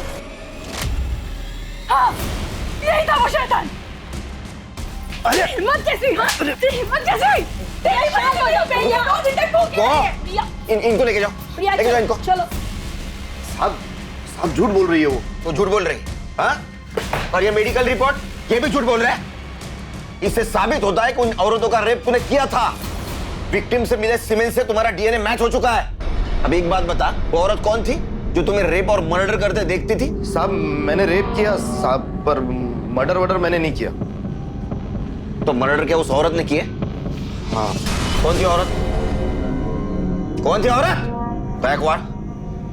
अरे साहब नाम क्या है? बोल बता नाम क्या है? देख तूने बताया नहीं ना, फिर भी हम पता कर लेंगे। नहीं बताएगा गायकवाड़, इसका खाना पीना सब बंद। ये तुम्हारे कॉल रिकॉर्ड्स। इससे साफ होता है कि तुम शंभू के क्लीनर गोविंद को दिन में 4 से 5 बार फोन करती थी। सर क्योंकि शंभू अपने पास फोन नहीं रखता है, तो मेरे को कुछ भी हालचाल लेना होता है या कोई भी मैसेज देना होता है तो मैं गोविंद को कॉल करती हूँ। तब भी जब शंभू तेरे साथ होता है तू गोविंद से 10-10, 15-15 मिनट तक बात करती है। मैं सच बोल रही हूँ साहब, मेरा गोविंद के साथ कोई चक्कर नहीं है। इसे पहचानती हो? नहीं। कौन है ये? ये वही है जिसका बच्चा तेरे पेट में है। नहीं ये वो नहीं है, वो तो दुबई में स्वीपर का काम करता है। छुट्टियों में आया था तब हमारे बीच ये सब हुआ। 2 महीने पहले ही वापस गया है। महाराष्ट्र, गुजरात, गोवा, कर्नाटका, इन 4 राज्यों में जो ग्रीन पिंस है, ये वो जगह है जहां पर लोकल पुलिस को औरतों की नेकेड डेड बॉडीज मिली थी। औरतों के साथ रेप किया गया था, फिर रेजर ब्लेड से गला काट के उन्हें मार दिया गया था।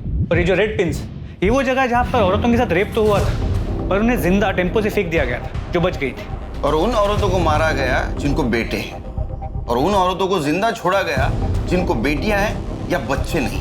जी सर। तो हो सकता है कि ये जो औरत है जो गोविंद के साथ मिलकर सारे मर्डर्स कर रही थी, उसको बहुत सारी बेटियां हो, बेटा ना हो पाया और इसी गुस्से में वो उन औरतों को मार रही थी जिनके बेटे थे। नहीं गायकवाड़, हमारे पास जितने भी सस्पेक्ट औरत है उनमें से किसी को ज्यादा बेटियां नहीं है। ये माजरा कुछ और है। सर टेम्पो के शीशे पर जो बिंदियां मिली थी उन पर किसी औरत का डीएनए नहीं मिला। ऐसे कैसे हो सकता है? वो यूज्ड बिंदियां थी। सर उन पर डीएनए मिला है लेकिन किसी औरत का नहीं, आदमी का है। तेरा डीएनए नहीं, तेरे फिंगरप्रिंट भी मिले मिरर पर, और टेम्पो के सीट के पीछे ब्लाउज और साड़ीज भी मिली। इतना ही नहीं, वो विग भी मिला है। जो पहन के तो औरत बनता था, और हाईवे पे मिलने वाली औरत को तू गोविंद के पास लेके जाता था, फिर गोविंद उसके साथ रेप करता था, वो तू देखता था, उसके बाद में रेजर से तू उनका गला काट के उनको मार देता था। सच है नहीं? हाँ सर।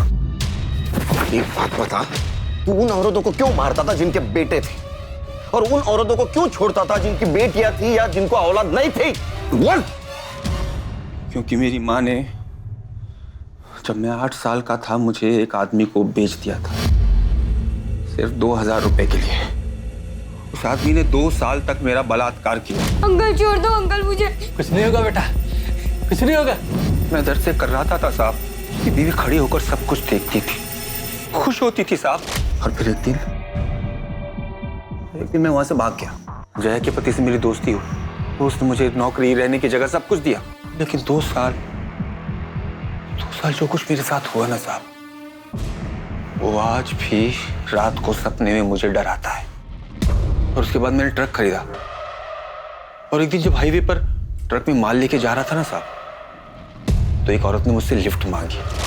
मैंने उसे लिफ्ट दे दी। बातों बातों में उस औरत ने मुझे बताया कि वो बहुत गरीब है साहब, बहुत गरीब, और वो सोच रही है कि अपना बेटा बेच दे। मुझे लगा उस बच्चे के साथ भी वही सब होने वाला है जो मेरे साथ हुआ। मैंने उस औरत को मार दिया साहब। तब मुझे लगा कि मेरे साथ जो कुछ भी हुआ है मैंने उसका बदला ले लिया। छोटे छोटे बच्चों को बचा रहा हूं मैं। जितनी भी औरतें जिनके छोटे छोटे बेटे थे, मैंने सबको मार दिया। एक दिन गोविंद आया। गोविंद ने मुझे बोला कि अगर तुझे उन्हें मारना ही है तो क्यों ना पहले मैं उसके साथ मजे ले लूं। मुझे लगा ठीक है, अच्छा है, इसमें बुरा क्या है, सही है, वो इसी लायक थी। गोविंद पहले उन औरतों का रेप करता था। तू एक औरत होकर मेरे साथ ये सब होते हुए देख रही है?